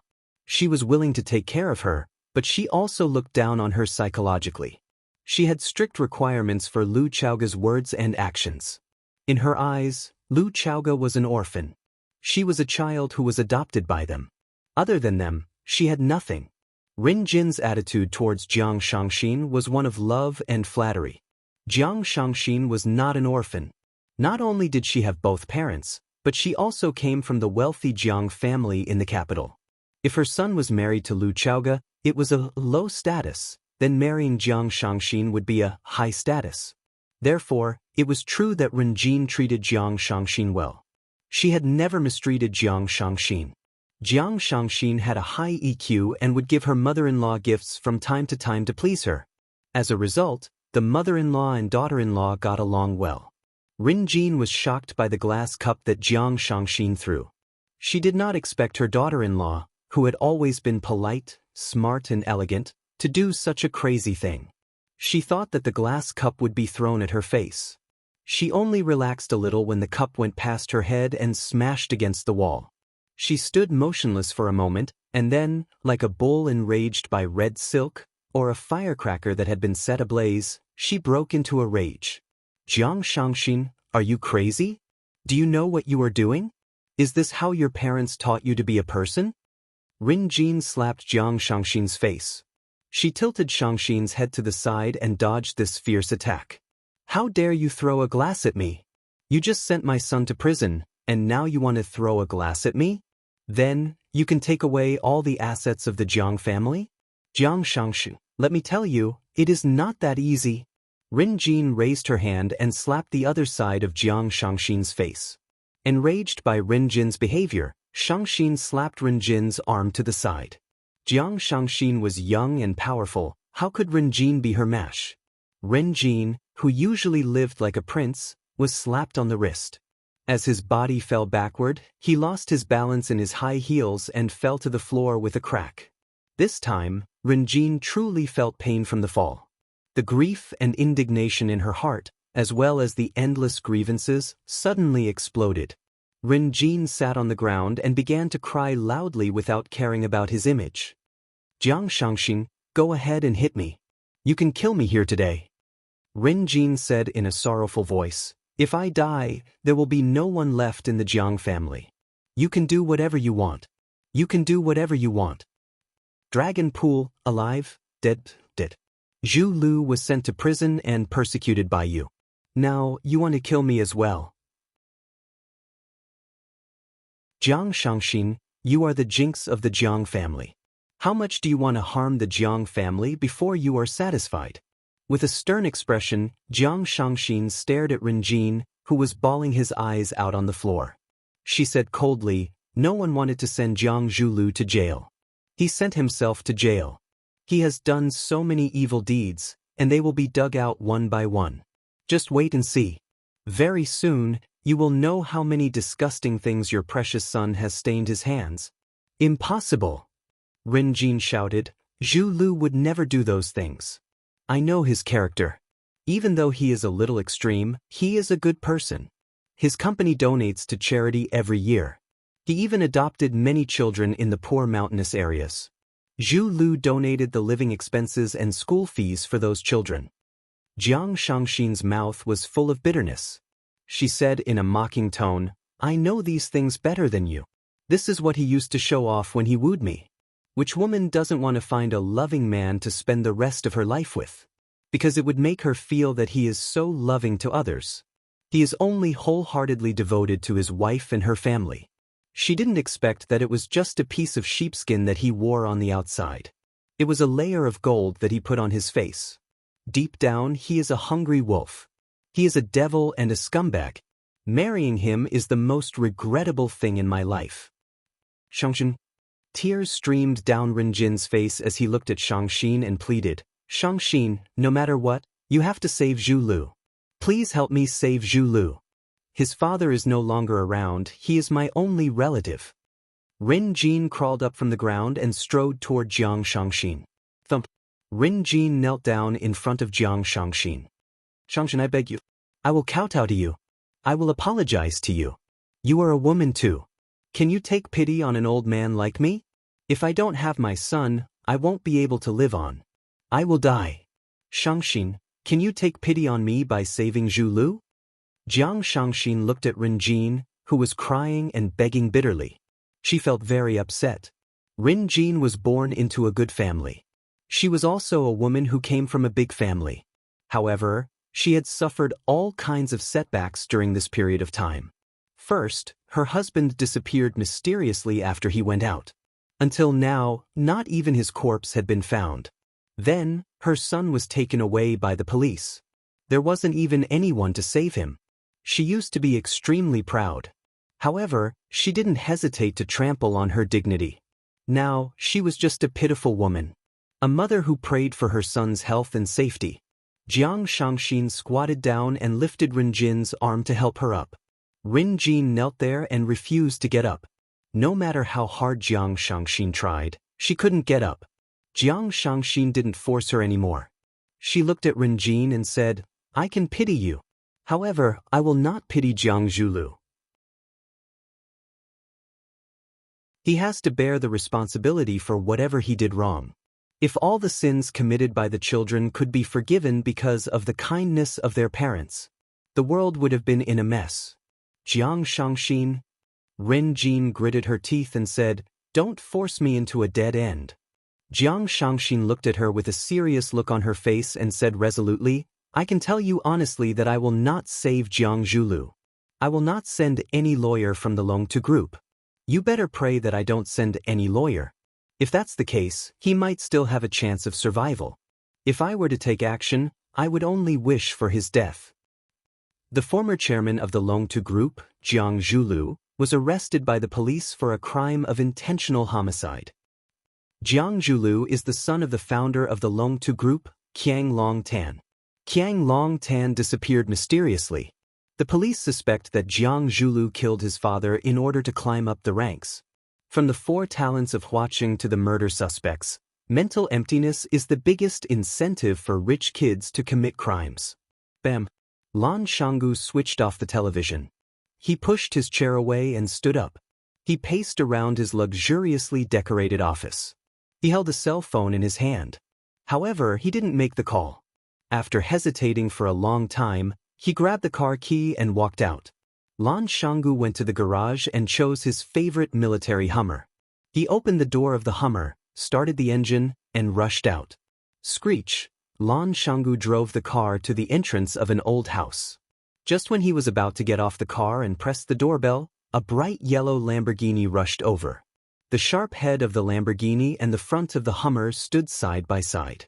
A young man with long hair sat in the driver's seat. The young man looked at Lan Shanggu, who was pressing the button, and said with a smile, "I was wondering who it was. Brother Lan Shanggu, you are back. You are a rare guest." Lan Tingyue, the son of Lan Shanggu's fourth uncle. He had been studying in France and had only returned to the country after graduating a year ago. He didn't have a formal job. He drove his luxury car around Huaqing every day, drinking and flirting with girls. From time to time, he would do something out of the ordinary.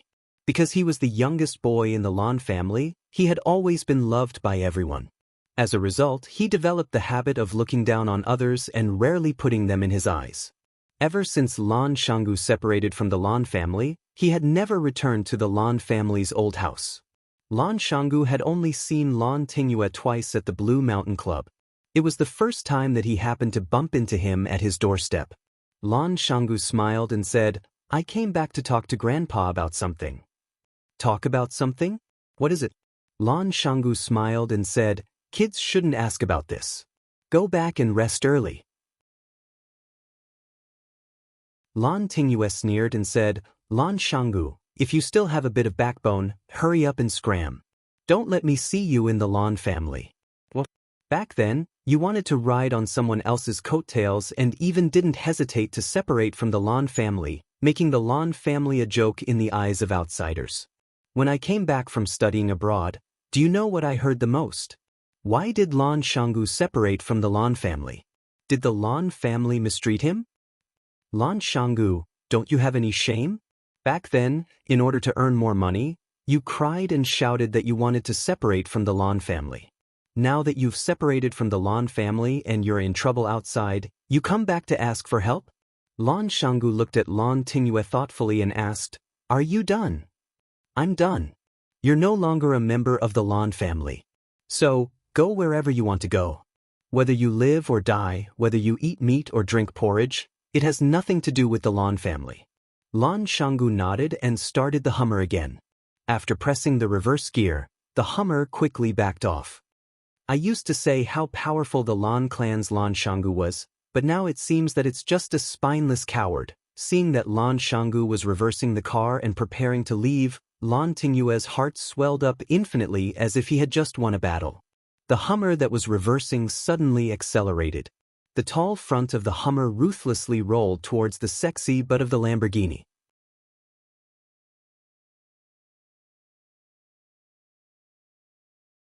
Chapter 616. People who don't attract jealousy are mediocre. Lan Shanggu wasn't mediocre. He was the most outstanding and dazzling figure in the younger generation of the Lan family. He was selected as one of the 4 prodigies of Huaqing by busybodies. It was also because of Lan Shanggu's excellence that he became the target of love and special care by all the elders of the Lan family. Whether it was the old man of the Lan family or the other elders of the Lan family, they all nurtured him as the successor of the Lan family. Unexpectedly, Lan Shanggu actually fell out with his family because of an investment. He didn't even hesitate to betray the Lan family. In the eyes of some people in the Lan family, his behavior was a betrayal. Big families naturally had their pride. No one had ever dared to take the initiative to propose a separation from the family. Lan Shanggu tore apart the Lan family for his own benefit. In the eyes of many people, he was a shameful traitor. When Lan Shanggu was doing well in the Lan family and monopolizing power, the younger generation in the family admired him. However, when he became a traitor and abandoned by the Lan family because of a stupid choice, the long-suppressed jealousy and hatred in the hearts of the younger generation in the family turned into a heavy hatred. It was like weeds in the spring field, crazily popping out. Of course, there was a special reason why Lan Tingyue targeted Lan Shanggu. After Lan Shanggu and the Lan family separated, The Lan family pushed his brother, Lan Shonhua, to take over Lan Shanggu's position as the new successor of the family. Lan Shanggu hadn't returned home for several years. The position under Lan Shonhua's but became more and more stable. Now Lan Shanggu drove back in the middle of the night. In Lan Tinghue's eyes, he saw a dangerous signal. This was a dangerous person. Lan Tinghue originally thought that his mocking words would make Lan Shanggu leave. When he was about to start his newly bought sports car and enter the courtyard, he inadvertently saw a dazzling light from the rearview mirror. No, it was a black front that looked like a beast opening its bloody mouth and pouncing at him.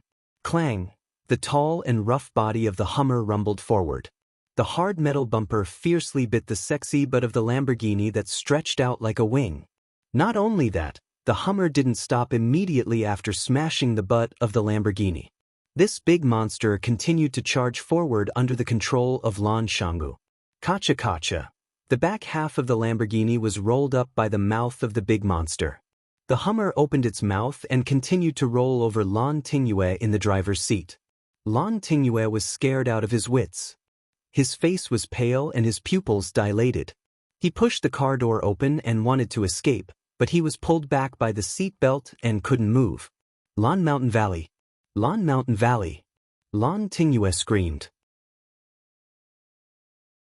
Lan Shanggu stepped on the accelerator and drove the Hummer to continue attacking the city. Help! Lan Tinghue was so scared that his nose was running and his tears were running. He cried out, "Help, big brother Lan, don't kill me, bing!" The Hummer finally stopped, but the engine was still running. The Lamborghini's weak body, which was pressed under his body, was shaking nonstop. Lan Shanggu looked down and stared at Lan Tinghue, who was sitting in the front passenger seat. He said arrogantly, "Now, can I go in?" Lan Tinghue couldn't say a word. He was so scared that he peed his pants. The hot air from the front of the Hummer poured on Lan Tinghue's back. His body was already soaked in sweat. "You called me a coward. I'm not angry at all." Lan Shanggu stared at the back of Lan Tinghue's head and said, "I'm angry that you are a real coward." He is a child. A young man in a white shirt stood at the door. He had a pair of black-rimmed glasses on the bridge of his nose. He looked very scholarly. He looked at Lan Shanggu with a smile and said, "Big brother, why do you stoop to the level of a child? Isn't it not worth it to hurt your own body?" Lan Shonhua, Lan Tinghue's big brother. He was also the new person pushed out by the Lan family after Lan Shanggu left. When Lan Tinghue saw Lan Shonhua come out, it was as if he saw help. He cried and said, "Big brother, quickly save me, he wants to kill me." Lan Shonhua shook his head and sighed. He walked over to help Lan Tinghue untie the seatbelt and said, "Big brother rarely comes back. How did you make him angry? Also, what nonsense are you talking about? Big brother is our big brother. How could he kill you? You must have said something you shouldn't have said. There was such a big commotion outside. Even Grandpa was woken up by you guys. Just wait to be scolded." Lan Shonhua didn't even look at the crashed Lamborghini. In his eyes, it was a toy not worth mentioning. Lan Shanggu looked at Lan Shonhua and said with a smile, "The men of the Lan family must have murderous intent. Tinghue has been spoiled by you guys. I'm here to cultivate his murderous intent." Lan Tinghue originally wanted to counterattack and say that you're not here to cultivate my murderous intent. You want to kill me. But when the words were on the tip of his tongue, he met Lan Shanggu's deep and cold eyes when he smiled. He couldn't shout out the words he had thought of. Lan Shonhua glanced at Lan Tinghue and said, "You stay here and bring some people to clean up this place. Won't it be a joke if outsiders see this?" He walked to the window of Lan Shanggu's car and said with a smile, "Big brother, Grandpa asked me to invite you in." Lan Shanggu nodded and said, "Let's go." After saying that, he drove the Hummer and took the lead to rush into the courtyard gate. Lan Shonhua stood where he was and looked at the square-shaped big man with a warm smile. "Brother," Lan Tinghue ran to Lan Shonhua's side and said angrily, "Why did you let him in? Didn't you also not stop him?" Lan Shonhua said with a smile. But Lan Tinghue seriously thought about it and realized that even his brother had no way to stop Lan Shanggu. Lan Shanggu's personality was arrogant and despotic. There was really no one in the younger generation who could suppress him. Even in his uncle's generation, there was no one who could suppress him. Otherwise, how could he be allowed to leave the Lan family? And even take away such a big piece of the cake? The old man of the Lan family had a habit of sleeping early. When he heard the commotion outside, he got up again. Winter was still far away. The old man had already wrapped a blanket around his body and sat in the study connected to the bedroom. He said to Lan Shanggu, who had entered the room, "Why are you angry with a child? Making such a big commotion, aren't you afraid that people outside will laugh at you?" Lan Shanggu smiled and walked in front of the old man. He poured a cup of warm water and placed it in his hand. He said, "Why should I be afraid of people laughing at me? Those people who laugh at me will soon know that they are actually fools. But I am a little unhappy about doing this. It is a big sin to disturb Grandpa's rest." The old man waved his hand and said, "All right, you haven't come back to see me for 3 years. The moment you come back, you are trying to bewitch me. What do you want?" "Grandpa, hand the Lan family over to me." Lan Shanggu rubbed his hands and said with a serious face, "I promise that you will be able to manage the Lan family well. All the businesses will flourish and the family's rise will be just around the corner." The old man swallowed a mouthful of hot water with great difficulty. He glanced at Lan Shanggu and said, "I am not dead yet, and you are already thinking of usurping the position? How can this be usurping the position? Is there such an open and above-board usurper like me?" Lan Shanggu's face was full of smiles. He said, "This is something that the two of us, grandpa and grandson, have discussed and discussed. I made a very good suggestion to you, and you accepted my suggestion without hesitation and passed the position of the clan leader to me. If this matter succeeds, hey, the two of us will become a great story after I die," the old man said while coughing. He looked very agitated. Lan Shanggu hurriedly ran over to massage the old man's back. He said, "I was just joking. You don't have to take it seriously, but you can't not take it seriously either. This matter is worth considering. After all, you know those children and grandchildren of yours. There are a few good ones among the sons, but among the grandchildren, only I am outstanding. Lan Shonhua is a little too sissy. I have bullied his own brother to this extent, but he still doesn't dare to rush up and fight with me. Can such a person become the clan leader of the Lan family? You have been in the military your whole life. You can't let this kind of sissy ruin your foundation, right?" Old Master Lan started coughing again. He pointed at Lan Shanggu and scolded, "Is this how you evaluate your brother?"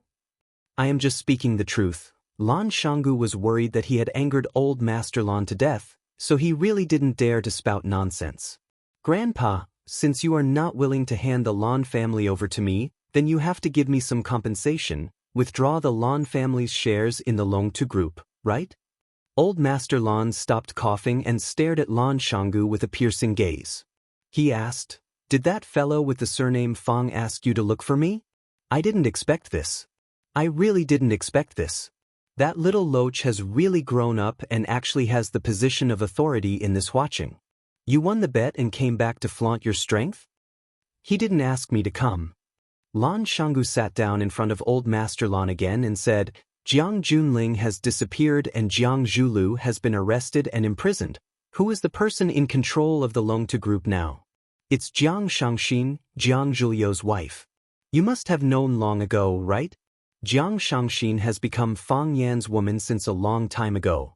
Old Master Lan's eyes widened and he said angrily, "The two of them got together? Disgraced, truly disgraced. These people can do anything shameless." The elderly valued the relationship between a man and a woman the most. From his point of view, Fang Yan was worse than a beast for getting together with someone else's wife. Lan Shanggu stared at Old Master Lan with his eyes wide open and didn't know whether to laugh or cry. He said, "Old Master, aren't you a little too open-minded? I only said that Jiang Shangxin has become Fang Yan's woman. I didn't say that she has become Fang Yan's woman."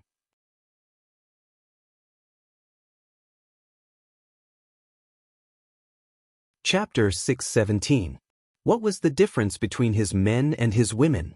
Lu Shu was Fang Yan's man, Lan Shanggu was Fang Yan's man. Du Qin was Fang Yan's man, and Jiang Shangxin was Fang Yan's man. They were comrades in arms, an alliance. They were like grasshoppers on a boat. However, his women had another meaning. Lu Chaoga was his woman? The little princess of the Qin clan was also his woman? Although old Master Lan was old, he was still very clear about this. He looked at Lan Gu Valley and asked, "Busybodies have named you kids as the 4 prodigies of Huaqing. Even though it's a little childish, it still represents the 4 most powerful clans in Huaqing. The Jiang family has fallen to such a state, it really makes one sigh. If the Jiang clan is gone, will the other clans really be able to protect themselves?" "Grandpa, can you protect them?" Lan Shanggu asked back. Old Master Lan was furious. He raised something in his hand and wanted to throw it at him. He shouted, "Why can't I protect them? Could it be that in your eyes, that fellow is already unstoppable?" Lan Shanggu sighed softly and said, "Grandpa, I don't think that he is unstoppable, and it's not because I'm inflated after winning. Think about it, how many resources and connections does Fang Yan have now? He has the support of the Lu clan, the support of Lan Shanggu, the support of Du Qing. He has the powerful Chaoyan technology, Long Tu is under his control, and the support of the Qin clan. Grandpa, if he really wants to make a move against the Lan clan, how do you think we can fight back?" Old Master Lan laughed coldly and said, "The Lan clan is doing business properly. Would he dare to take it by force?" "Grandpa, nowadays, no one is stupid enough to do things like taking things by force. The risk is too high, and the loss outweighs the gain. He only needs to use the resources under his banner to force the living environment of the Lan clan. As long as he makes a move, countless people under him will follow suit. By then, what will the Lan clan do? The Lu clan isn't on his side either, right? Won't the Mei family stand up and say something?" Of course, the Lu family won't be on his side. However, the Lu family will make a wise choice, to follow the Wolf King and eat the meat and drink the soup, or to become the prey that the Wolf King leads the wolves to attack and devour. They will make a wise choice. As for the Mei family is different from us. They had their own way of survival. Why would they care about the life and death of others? Even if Grandpa wanted to join hands with them, he would probably have to give up a considerable portion of the benefits, right? They want shipping. Are you willing to give it to them? According to what you're saying, our Lan clan has nowhere to go. That's not it. Lan Shanggu said, "Hasn't Grandpa already made his choice? Grandfather chose the Jiang family and chose to rely on the Jiang family's power. If this was the capital city or any other city, I would suggest that Grandpa make this choice. You have no choice but to do so. But Grandpa, this is Flower City. Our roots are in Flower City. You think I made the wrong choice?" Old Master Lan held his teacup and looked at Lan Galu with a piercing gaze. "At least for now, it seems to be wrong," Lan Shanggu said straightforwardly. Old Master Lan's eyes turned cold and he fell into a long silence. Lan Shanggu waited for Grandpa to think for a while before saying, "Jiang Zhulu is in jail and won't be able to come out for a while. Fang Yan didn't let anyone else control Long Tu. He didn't even use his most trusted person, Lu Chaoga. Instead, he sent Shangxin in. This means that he doesn't want Long Tu to be separated. He wants to use Shangxin's identity to take over Long Tu. If the Lan clan still wants to have a share of the loot, there will be a huge feud." Old Master Lan looked at Lan Shanggu and asked, "Are the things that Jiang Zhulu did true?" "They should be." Lan Shanggu nodded with a serious expression. "Even though a tiger is ferocious, it doesn't eat its cubs. How is this behavior different from that of a beast?" This time, it was Lan Shanggu's turn to remain silent. Old Master Lan looked at Lan Galu and said, "Father and son killing each other and brothers fighting each other, this is a tragedy. I don't have any other requests from you. I only want you to keep this family and prosper in everything you do." "No matter what," Lan Shanggu nodded and said, "Grandpa, I understand." Old Master Lan nodded in satisfaction and said, "What you mean is that we can't keep the shares of Long Tu no matter what?" "We can't," Lan Shanggu said. Old Master Lan took a sip from his teacup and said, "You're the eldest son and grandson of the Lan clan. Splitting up in a fit of pique, the things you brought out with you are ultimately still too little. This is a little unfair to you. I'll give you the little bit of shares that the Lan clan has in the Longtu Corporation. Think of it as some compensation to you. Lan Shanggu stared at Old Master Lan with his eyes wide open and said, Grandpa. Old Master Lan sighed softly and said, You and Feng Yen will advance and retreat together. He can't possibly forcefully take over his own brother's shares, can he? If that's the case, how is he different from a beast? Who would dare to work with him in the future? Lan Shanggu felt that he had fallen into a huge pit. A bottomless pit. Someone knocked on the room door. Lan Shanggu looked outside with a smile and said, I guess it must be Lan Shonua. He raised his voice and shouted outside, Come in. The room door was pushed open. It was indeed Lan Shonua standing at the door. Lan Shonua carried a tray in his hand and walked in with a smile on his face. He said, Grandpa, big brother, I knew that you two would talk until midnight, so I asked the kitchen to make a bowl of sweet distiller's grains for you two to eat while it's hot. Fill your stomach. He placed the tray on the table and placed a bowl in front of Grandpa and Lan Shanggu each. He said, You two take your time, I'll go out first. With that, he carried the tray and walked out. Lan Shanggu looked at Old Master Lan and said, A scholar who has been away for 3 days has changed my opinion of him. Old Master Lan had a smug look on his face. He said, Spring is when 100 flowers contend. Mo Qingdi and Ice Dragon were living together. Just like a loser who had met the Ms. Perfect in his life, Mo Qingdi's life in the land of extreme coldness had undergone a complete change. He lived in a large, unique, and luxurious house with icicles hanging from the ceiling. He ate all kinds of rare and precious celestial fruits that he had never eaten before. Even the place where he slept at night was covered with red feathers. A red feather was a red bird on the glacier. Because Mo Qingdi had not seen anyone else in the land of extreme coldness, no one had told him the name of this bird. Mo Qingdi had been in this glacier for many years, but he had only seen this bird a few times. There was a large pile of bird feathers in Ice Dragon's cave. Mo Qingdi tidied it up. It was much more comfortable than the down quilt he used in Yanjing. It had to be said that his current life was much better than living in the igloo that he had carved out with a knife. Life was so blissful and comfortable, but Mo Qingdi could not help but worry about one problem. How could he get Ice Dragon's blood and tendon? If he could not get Ice Dragon's blood and tendon, would he have to stay in this land of extreme coldness for the rest of his life and become a pair of dragons of life and death with Ice Dragon? The Azure Dragon had met the Ice Dragon. His ice-cold heart couldn't help but ripple after ripple. It was dinner time now. Ice Dragon gave Azure Dragon a look, signaling him to wait for a while. Then he wagged his tail and ran into the deep cave. This was the only thing that Azure Dragon was not satisfied with Ice Dragon. Every time it was time for dinner, Ice Dragon would give Azure Dragon a smug look, meaning to say, Wait for me to get you something to eat. After a while, he had piled up in front of Mo Qingdi with all kinds of food in his mouth.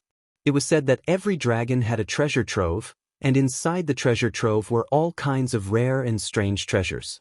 There was one time when Mo Qingdi wanted to go in with it to have a look, but the little transparent dog just stood there, not moving an inch. It only looked at him with a sad look in its eyes. I'm already so good to you, how can you ask for more? Mo Qingdi was embarrassed by the dog's stare.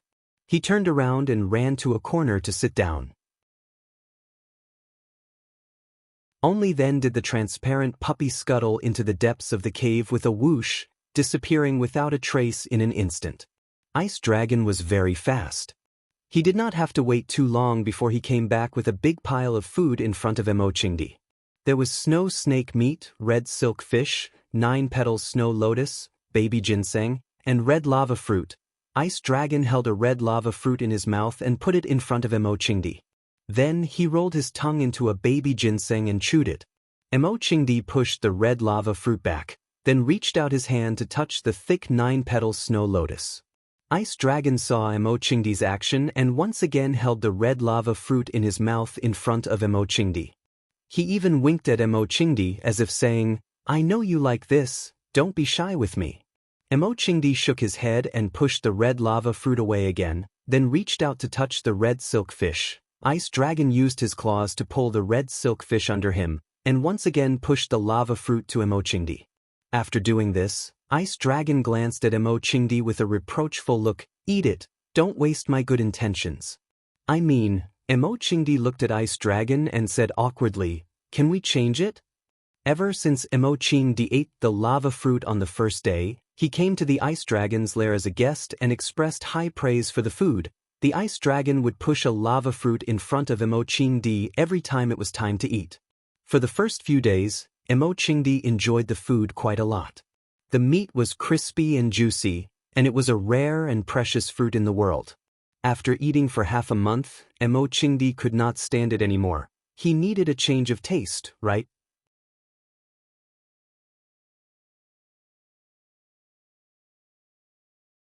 Chapter 6:18. The more he tried, the further he went wrong. Emochingdi wanted to eat something else. He wanted to eat a ginseng, a snow lotus, a red silkfish, or even a snow snake. After eating lava fruits for more than 10 days and 30 meals, Emochingdi even began to miss the disgusting and nauseous flame rats he used to eat. However, Ice Dragon could not understand Emochingdi's thoughts. The first time it met Emochingdi, the image of Emochingdi's eyes shining when he saw the lava fruit in its mouth was still engraved in its mind. Later on, whenever it placed the lava fruit in front of Emochingdi, he would eat it cleanly with a face full of joy and delight, not even spitting out the core of the fruit. Only the dragon race would be so extravagant as to think that it was necessary to spit out the core of the lava fruit after eating it. In this world of ice and snow where not even a blade of grass grew, it was an extravagant hope to see a small flower or grass. To encounter such a rare fruit was a great blessing. The core of the fruit was also an extremely rare and precious object. How could Emochingdi bear to spit it out? The idea that Emochingdi liked to eat lava fruits was deeply ingrained in Ice Dragon's heart. Ice Dragon was a hospitable host. Since there was a guest in his territory, he naturally had to offer his best and favorite food. "Don't you like to eat lava fruits?" "It's okay, I have plenty at home." In Ice Dragon's eyes, Emochingdi's act of pushing the lava fruits to him was humble and embarrassed. Ice Dragon thought that the weird-looking monster in front of him must have felt bad for eating too many of his magma fruits, so he wanted to return them to him so that he could enjoy them as well. Too polite.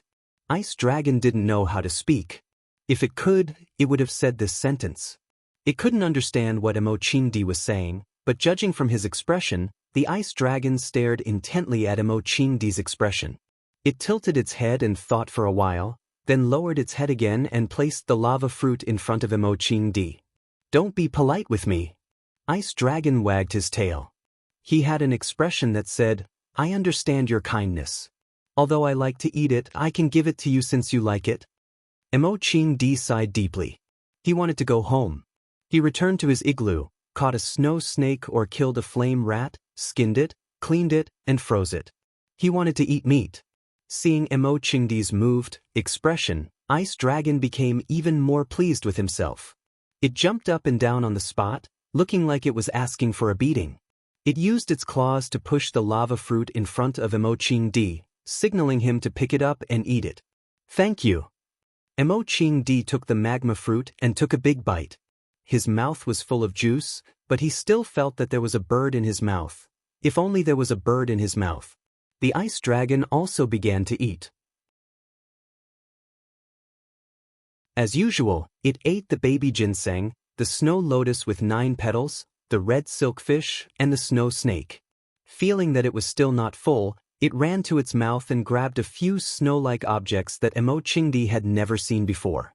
It chewed on them with a loud crunching sound. Ice Dragon ate very quickly. After finishing the pile of heaven and earth treasures, Emochingdi had only eaten half of a lava fruit. Ice Dragon looked at Emochingdi with a face full of blame. "Why are you eating so slowly? Look at how good I am." After Emochingdi had finished eating the lava fruit, he washed his hands and face with the icy water in the cave pool. Then he began to practice his martial arts. Emochingdi had to practice. First, it was to resist the bitter cold so that his body could always be at its healthiest. In this extremely cold place, there were no doctors and probably no other human beings. If his body became weak or he noticed some other symptoms, then only death awaited him. In addition, Mo Qingdi was also digesting the energy that the lava fruit gave him. Mo Qingdi did not know where this lava fruit came from, and he had never even seen a tree with this fruit. However, he could feel that this fruit was very beneficial to his body. The lava fruit was fiery red in color, sweet and juicy, and it felt cool and delicious when eaten. But when the fruit entered his stomach, it began to emit a strange heat. It was like accidentally eating an aphrodisiac, like, I love a piece of firewood, causing an inexplicable heat in one's body. If one sat there without moving, this heat would last for a long time. As long as one exercised intensely, the heat would spread faster. Mo Qingdi had just eaten another lava fruit, so he had to exercise again. Now he had to exercise 3 times a day. Ever since his tendons and veins were broken, he had never been as diligent as he was in this extremely cold place. Every time Mo Qingdi practiced, Ice Dragon would sit beside him and watch for a while. It never sat or squatted. Because Mo Qingdi had never entered its real cave, he did not know what kind of posture it was when it slept. Perhaps there were other beauties hidden in the Golden House? Thinking of this possibility, Mo Qingdi felt a trace of anger in his heart. As usual, after watching for a few minutes, Ice Dragon felt that Mo Qingdi's kicks were very boring, so it flicked its tail and rushed into the depths of the cave like the wind. Mo Qingdi was very conflicted. He wanted to heal his meridians and body, and he wanted to go back to check on the current situation of the Fong family and see if Fong Yan could hold on by himself. If he wanted to go back as soon as possible, he could only kill Ice Dragon, drink its blood, and extract its tendons. However, if he did that, how could he be worthy of its life-saving grace? How could he be worthy of its deep friendship for treating him with good food and drinks every day? It was hard to advance, hard to retreat. He was in a dilemma. Just as Mo Qingdi was lost in his thoughts, the sound of screams and howls suddenly came from the outside. As Mo Qingdi listened attentively, a gust of wind blew past him. The transparent puppy had already run out to watch the commotion. This dog. Ever since Fong Yan brought Jiang Shangxin to the Chao Yan Underground Research Institute, she had settled down there. Even though Jiang Zhulu had been taken away by the police and most of the threats to her safety had been removed, she still had no intention of leaving. That place gave her an inexplicable sense of security. Of course, it was indeed very safe there. This was the first time that Jiang Shangxin had come to this neighborhood, and she felt that it was necessary for her to pay a visit to this legendary woman. Lu Chaoga. Her story had become a compulsory subject for the students of various business schools, and her photos and interviews frequently appeared in domestic and international financial magazines. Goddess of Flame, Sexiest Most Intelligent Woman, #1 on the charity rankings for 3 consecutive years, the actual controller of Chao Yan Science and Technology, and the mysterious woman behind Fong Yan, she was dazzling and full of honors. Jiang Shangxin was a proud woman. However, even such a proud woman like her would be jealous of Lu Zhaoga. This woman had lost a lot, but she had gained even more. Before knowing her story, it was hard to imagine how a woman could live such a rich and colorful life. Jiang Shangxin suddenly had this thought, and she couldn't suppress it after it appeared in her mind. Let's go and see Lu Chaoga. Why do I want to see her? Jiang Shangxin thought to herself. Firstly, it was to thank her for being willing to provide her with a place to stay when she was in the most difficult and dangerous situation. Jiang Shangxin was very clear that if it wasn't for Lu Chaoga's permission, Fong Yan wouldn't have been able to bring her to such an important place like Chao Yan Underground Research Institute. Although Fong Yan had a lot of say in Chao Yan Science and Technology, Lu Chaoga was the real owner of Chao Yan. Chao Yan Chao Yan. The word Chao came before the word Yin. Secondly, it was because of admiration. Jiang Shangxin had known her for many years, and the two of them had quite a bit of history. Before she appeared, Lu Chaoga was Jiang Zhulio's admirer, and she knew that the Jiang family had always wanted Lu Chaoga to become Jiang Zhulio's daughter-in-law. After that, Lu Chaoga and Qiang Longtan had a falling out, and she forcefully tore off a large piece of Longtu Group and left. Naturally, she established her own company and created Chao Yan Science and Technology. The first time they met was by chance at the shopping mall 3 years ago. When she and Jiang Zhulu went shopping, Lu Chaoge and Fang Yan also appeared at the shopping mall. At that time, she only had some appreciation and admiration for Lu Chaoge. She felt that this woman was courageous and knowledgeable, and it wasn't easy for her to get to where she was today to be able to fight with an opponent like Qiang Longtan. There was also a little jealousy in her heart. At that time, she really liked Jiang Zhulu, and she didn't want the man she liked to be thinking about other women. A current girlfriend and an ex-girlfriend were natural enemies. Of course, it was just a little. Who would have thought that in just a few years, Lu Xiaoge would be able to achieve such brilliant and dazzling achievements under the watchful eyes of countless enemies, open spears and covert attacks? How much was Chao Yen's science and technology worth now? One media outlet had a very good evaluation. Don't talk about money with Lu Xiaoge. Everyone's focus now was on whether Chao Yen's science and technology could become a great company. Or rather, whether it could become the greatest company in the world. Jiang Shangxin pressed the doorbell, and the door to the courtyard opened very quickly. The moment Jiang Shangxin entered the door, she saw Lu Xiaoge, who took the initiative to walk out to welcome her. She was dressed in a white tracksuit and a pair of white sports shoes, and her long hair was tied into a ponytail. She was like a newlywed who had just gotten married and walked out to welcome her guests with a face full of smiles. Jiang Shangxin had never seen Lu Xiaoge dressed like this, but deep down she had to admit that this Lu Xiaoge was really beautiful. She was even more beautiful than when she was on the cover of a magazine.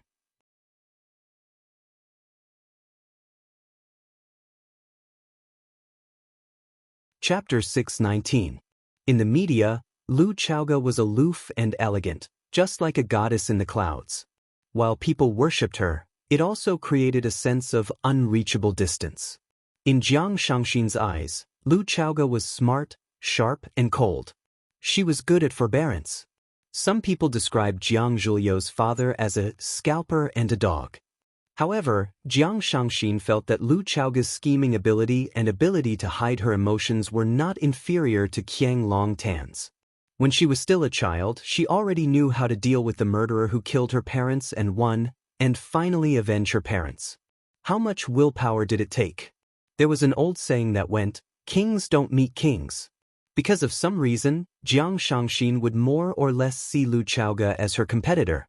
However, when she saw Lu Xiaoge come out to greet the guests in such a simple home attire, Jiang Shangxin suddenly realized that she might never be able to catch up with Lu Xiaoge's footsteps. Some people did it as if it were heavy, while others did it as if it were light. Perhaps, in her heart, she had never seen herself as a competitor? It was a fortunate and sad thing. "I'm sorry to disturb you so abruptly," Jiang Shangxin looked at Lu Xiaoge and said apologetically. Lu Xiaoge smiled, and it was like a spring breeze blowing on her face. Jiang Shangxin dared to swear that no media could capture such a smile from Lu Xiaoge in the past. Because Jiang Shangxin had studied Lu Xiaoge's appearance records, she had never smiled before. At this moment, Lu Xiaoge was blissful, and that kind of bliss was emitted from the inside out. It was like a woman who couldn't help but smile foolishly after falling in love, and she couldn't hide it even if she wanted to. Lu Xiaoge took the initiative to stretch out his beautiful palm toward Shangxin and said in a gentle voice, "I was supposed to be the one to visit you, but I've been too busy recently. I'm very happy that you're here as a guest." Jiang Shangxin sighed to herself. This woman was indeed a formidable person. When he was in trouble, he came to seek shelter, and even until now, he was still living in the underground research institute under her name. She didn't mention or ask about it when she saw him, as if she didn't know about it at all. Needless to say, that was the most embarrassing period of time for Shangxin. A spike in her bone, a scar on her face. If it weren't for Fang Yan who pulled down the plane to Paris in time, the news of her accident would have spread to China. Lu Xiaoge's way of handling things made her feel very comfortable, and she felt that she was respected. Why did best friends end up fighting each other to the death? Because he asked too many questions. Jiang Shangxin held Lu Xiaoge's hand tightly and said, "I saw an interview about you in the World Finance and Economics 2 years ago. You said that you like to study recipes during your free time at work and cook a delicious meal for yourself." I wonder if I will have the fortune to do so? Lu Chaoge made an inviting gesture and gestured for Jiang Shangxin to follow him into the house. She said, "When you participated in the Midnight Storm interview, you said that your ideal life is to be a full-time wife who takes care of your husband and children. I guess your culinary skills are pretty good, right? How about we each cook 2 signature dishes? Isn't there still soup?"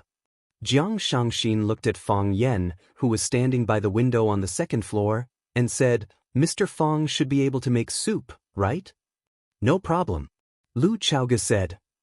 "The fish soup that Mr. Fang makes is superb, you should try it. It's definitely not to be missed." Jiang Shangxin's face was full of smiles and she said, "In that case, I can have a good meal today." Fang Yan did not know that he had fallen into the trap of the 2 women. At this time, he was standing on the balcony and calling his grandfather, Fang Hui. "Don't always play with the bird. How old are you? Why are you always fighting with a parrot?" Fang Yan comforted him. Fang Yan talked to his mother on the phone, and Lu Wan said that his grandfather was in a bad mood these days. The King Kong eagle that he had raised for 3 to 4 years suddenly ignored him. In the past, the man and the bird would have quarreled with each other every day. The King Kong eagle suddenly stopped talking, which made Fang Hui very anxious. He kept provoking it, wanting to hear it fight back as usual. However, the King Kong eagle seemed to have lost its voice. No matter what Fang Hui said or did, it just stared at him blankly without saying a word. Later, Old Master Fang Hui seemed to understand something, and he stopped talking. The man and the bird stared at each other for a long time. This made Lu Wan very anxious, so she called Fang Yan to persuade Fang Hui. "So what if I'm old? Old people are not allowed to play with birds? Which family's rule is this? If I don't play with birds, what should I do? I want to hunt bears in the mountains and catch turtles in the sea, but I need him to listen to me. If he doesn't listen to me, where can I go? I can only play with the old bird to kill time." Fang Yan felt bad and said guiltily, "Grandpa, why don't I go back and bring you to Huaqing? Didn't you say that? When you were young, you were invincible in Huaqing. Now that you are back in the old place, maybe you can recall your past glory? Is that all right? I will book a ticket back to Yanjing tomorrow." Go. "I am living well in Swallow Dock. Why would I go to Huaqing? Let me tell you, I am not going anywhere, you don't have to think about it." Fang Hui refused firmly. "Then I will go back and stay with you for a few days?" Fang Yan said with a smile. "I also want to eat my mom's pork stewed with vermicelli." Fang Hui sighed and said, "Fang Yan, don't bother. I know what you are thinking, and I understand your filial piety. But Huaqing is full of things now, you can't leave, and you can't leave. Are you worried that I will become demented like that old bird? Or are you worried that I will leave with it one day?" "Grandpa," Fang Yan said in a sorrowful voice.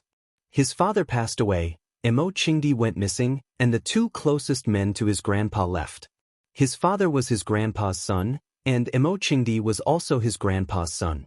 Although he had never said anything in the past few years, and would never confide in anyone, his heart was just too bitter. He was such a proud man, how could he bear such a blow? In the 3 years that Fang Yan suffered, Grandpa Fang's body became weaker and weaker. No one knew when the oil lamp would burn out. Even a gust of wind could blow him out. Birth, old age, sickness, and death are human nature. Who can defy the heavens? Fang Hui said gently. His words carried the bleakness of the autumn wind and the falling leaves. "I don't know how much merit we have to cultivate for the heavens to let us come to this world. Originally, it should have been you going your own way and I going mine, but because we had unresolved grievances in our previous lives, I became your grandfather, and you became my grandson. I, Fang Hui, have never let down the heavens, and never bow down to anyone. I have trained hard and lived my life seriously. My life has come to an end, and I have lived my life to the end. But your life has just begun. You haven't lived a single Chou-Mao-yin yet. You have to continue working hard and don't waste your time on an old man like me. It is too precious. We can't afford to waste it. Grandpa, is there anything more important than spending time with you?" Fang Yan endured the pain in his heart and said with a smile, "There are shortcuts when it comes to being a person or doing things. For example, if I want to practice martial arts, I have to find a good master. You and the old drunkard are good masters. They can teach me quickly and help me improve faster than my peers. It is the same with being a person. If I want to live a single Cho Maoin, I will stay by your side and listen to you tell me about the ups and downs of life. I like the stories you tell me, and they contain profound philosophy. After listening to you for 30 to 50 years, maybe I will become the smartest person in the world. Feng Hui was amused by Feng Yan's words. He laughed and scolded, "Bullsh*t. How many stories do I have to tell you for 30 to 50 years? At that time, I will be more than 100 years old, and you will be 70 or 80 years old. A 100-year-old monster telling a 70 or 80-year-old man how to be a person. If someone saw this scene, they would have a heart attack." Hearing his grandpa's hearty laughter, Feng Yan felt a little better. He said, "If someone saw this scene, they would definitely think of us as immortals. I am an old immortal, and you are an old immortal. I will give you 2 roasted chickens and a pot of plum wine. We can even have a drink. You're just making things up, kid," Feng Hui said with a smile. After a pause, old Master Feng said in a deep voice, "I went to see Master 2 days ago. I will go to Master and ask for justice for you." "What did Master say?" Feng Yan's heart sank as he asked aloud. Bai Xiu was Master's student. Bai Xiu and Jiang Junling had planned that fatal trap, but in the end, Feng Yan had counterattacked and stabbed Bai Xiu to death. Did Master know what Bai Xiu had done? What would Master think about Bai Xiu's death? Feng Yan had to consider these questions, and he had to think of the worst. "Master said?" Old Master Feng Hui's voice was low and powerful. He said, "He should give you an explanation for this matter. He asked you to come back when you have time. You should come back too. That child Wen Wan seems to be advancing again. If you don't work harder, you will fall behind her again. You will be bullied by women for the rest of your life." "I understand," Feng Yan said with a smile. When Feng Yingying and Feng Haohan came to Huaqing, they had said that Yi Wenwan had gone into seclusion again. During this time, Feng Yan had been unable to contact her. Every breakthrough was a rebirth. It was full of hope, but also unknown danger. Feng Yan wanted to go back and face it with her. "I will go back as soon as possible."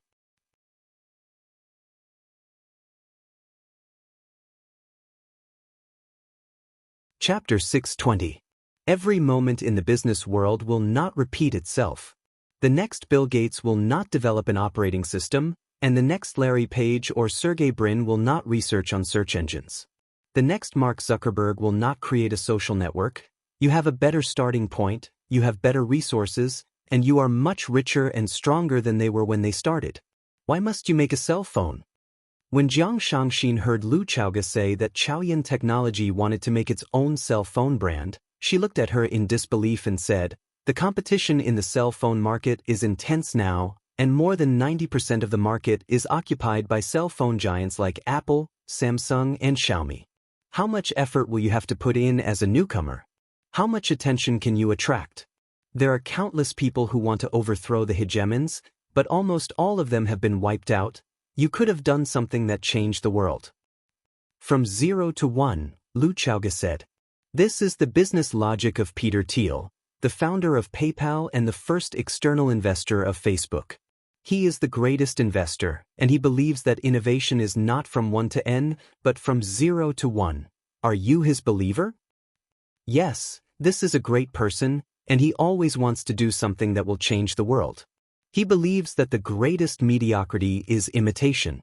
Jiang Shangxin did not hide her admiration and respect for that venture capital emperor. She said, "So he did it. He became a god in the hearts of countless entrepreneurs. You should be such a person and not repeat the same things as those mediocre people. You have the Chaoyan Empire, and you have a technological killer like the Rubik's Cube. How much technology can a cell phone have? No matter how great those cell phone manufacturers are, they are only at the level of technology that those small factories in Shin City can achieve. Even the standby time is longer than those branded phones. I think it is a waste of resources for you to make a cell phone." Lu Xiaoge held onto the fragrant tea in his hands and looked at Jiang Shangxin with a smile on his face. He said, Grim Gale once said that from the perspective of practical economics, an enterprise must first survive before it can think about innovation, but your business is already doing very well and you don't lack money at all. No, it is not strong enough. Lu Xiaoge's voice was gentle, but there was a burning ambition in her eyes. I said that I want to make a strong business empire, and I want it to be the strongest backing. Everyone in the world needs a cell phone, and I will not let go of this market. I know that Apple and Samsung are very strong, and I know that they have occupied more than 90% of the market, but no matter what, I am willing to fight for it. Jiang Shangxin stared at Lu Xiaoge with a burning gaze and asked, Everything that you have done is for Fang Yen, right? Lu Xiaoge took a sip of tea and said with a smile, Lu Xiaoge said, Fang God. For others, for myself, this is what I want to do, what I am willing to do. We have to chase after something in life. Making Chao Yen the most powerful business empire is my life's pursuit. Jiang Shangxin nodded her head seriously and said, Yes, it feels so good to work hard for your dreams. Have you made up your mind? Lu Xiaoge looked at Jiang Shangxin in confusion. If you have made up your mind, bring me along, Jiang Shangxin said. I don't want to miss the birth of a great cell phone, no matter if I invest in Longtu Group or in my own name. Lu Xiaoge extended his hand to Jiang Shangxin and said, Welcome.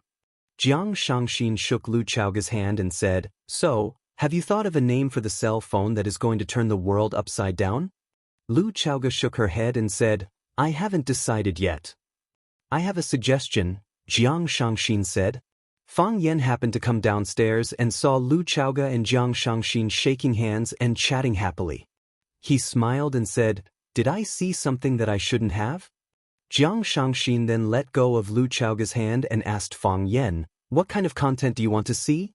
Tell us, we might be able to satisfy you. Lu Xiaoge blushed. She didn't want to explain anything and just lowered her head to drink her tea. The moment Fang Yen imagined the scene of Shangxin and Lu Xiaoge tearing each other apart and rolling around, he felt as if his nose was going to bleed profusely. He switched the channel hurriedly and sat down opposite Shangxin. Why are you here? Jiang Shangxin was very dissatisfied with Fang Yan's question. She looked at Lu Xiaoge and said, Sister Lu, Fang Yen doesn't welcome me. Lu Xiaoge rolled her eyes at Fang Yen and scolded him for talking nonsense. She comforted Jiang Shangxin and said, Treat this place as your home. Come and talk to me when you have time. Sister Lu is so hospitable, much better than some people, Jiang Shangxin said with a smile. Fang Yen was secretly surprised. Based on his understanding of these two women, this was the first time that they were sitting so close to each other and chatting. In such a short time, they were already addressing each other as sisters? They didn't like each other in the past. You couldn't wait to fall out with me and I couldn't wait to scratch one of your eyes, okay? Women's feelings were really inexplicable and frivolous. Lu Xiaoge placed the teacup on the coffee table and said to Fang Yen, Shangxin and I have already discussed it. We will each make 2 of our specialties and we need someone to make a soup. Fang Yen nodded and said, I will call Fang Yingying in. His tomato and egg soup is very good. Sister Lu said that the fish soup you make is the best. Jiang Shangxin squinted her eyes at Fang Yen and said, Mr. Fang, we are so busy doing this and that because of you. It shouldn't be a problem for you to make a bowl of soup to reward us, right? Both of you have already discussed it. Do I still have a chance to reject? Fang Yen said with a bitter smile. Jiang Shangxin made 2 dishes, crispy pork ribs and fried bean skin with oil. Lu Xiaoge made her specialties, steamed fish with black bean sauce and tofu with spring onions. Fang Yen made a fish soup. During the meal, Fang Yingying would come in from time to time to take a look. He would praise Lu Xiaoge for being more beautiful than 2 hours ago and Jiang Shangxin for having such an outstanding temperament. He would even go against his conscience and say that Fang Yen was gentle, generous, and a good uncle master. Of course, Fang Yen still chased him out. There were a total of 4 dishes and 1 soup. He would only be 80% full even if he ate all of them. If he came in, Qining might also shamelessly follow him in. If the 2 of them were to clean up the place, what would the others eat? After the meal, Lu Chaoge cleared the dishes and Fang Yan accompanied Jiang Shangxin for a walk in the backyard. Jiang Zhuliu's secretary is now my subordinate. With her help, I can quickly understand the internal situation of the Longtu group. I have talked to all the senior management in the group and roped in a group of people. I have also warned and dealt with a group of people. I have already taken a preliminary control of the situation. Now, the work of the Longtu group is being carried out in an orderly manner. Jiang Shangxin reported some of the affairs of the group to Fang Yan. However, I am worried about the counterattack of the others. You also know that the Jiang family and the Lan family have just made a large-scale investment in the Longtu group. They still hold a large share of the shares. Although the ratio of the shares held by both of us is the dominant one, if they want to do something, it will still be very disadvantageous to the Longtu group. Fang Yan looked at Jiang Shangxin's thin side profile. He had pushed this woman to a prominent and dangerous position. She had managed to control such a complicated situation in a short period of time. He had to admit that she was extremely strong in terms of temperament and ability. Given time, she would probably become another all-powerful business leader. You don't have to worry about the Lan family, Fang Yan said. Jiang Shangxin's eyes were filled with joy. She said, "Have you settled the discussion with the Lan family?" Fang Yan shook his head and said, "I have not discussed it with the Lan family." Jiang Shangxin was a little disappointed. However, she did not hide her emotions in front of Fang Yan. She said, "Since the discussion has not been settled, why do you say that I don't have to worry?" "Because I have discussed it with the old master of the Lan family," Fang Yan said with a smile. "When?" Jiang Shangxin smiled again. 3 years ago, when you confronted Jiang Junling, the Lan family chose you. However, the Lan family chose Jiang Junling. Left with no choice, the Lan family could only leave the Lan family and become the laughingstock of the entire Huaqing and the circle of young masters. Many people said that he was stupid. For a guy who had just emerged, he did not hesitate to give up his biggest backing. Without the support of the Lan family, would the Lan family still be the Lan family? What right did he have to become one of the 4 talents of Huaqing? It had only been slightly more than 3 years. Everyone already knew about the accuracy of the Lan family's foresight. Those who had mocked the Lan family are probably thinking of ways to get close to him now, right? The fact that the old master of the Lan family could choose to stand on our side is a huge boost to our abilities. The Jiang family can't hold the fort alone. The Longtu group is no longer at risk. I have not met the old master of the Lan family before.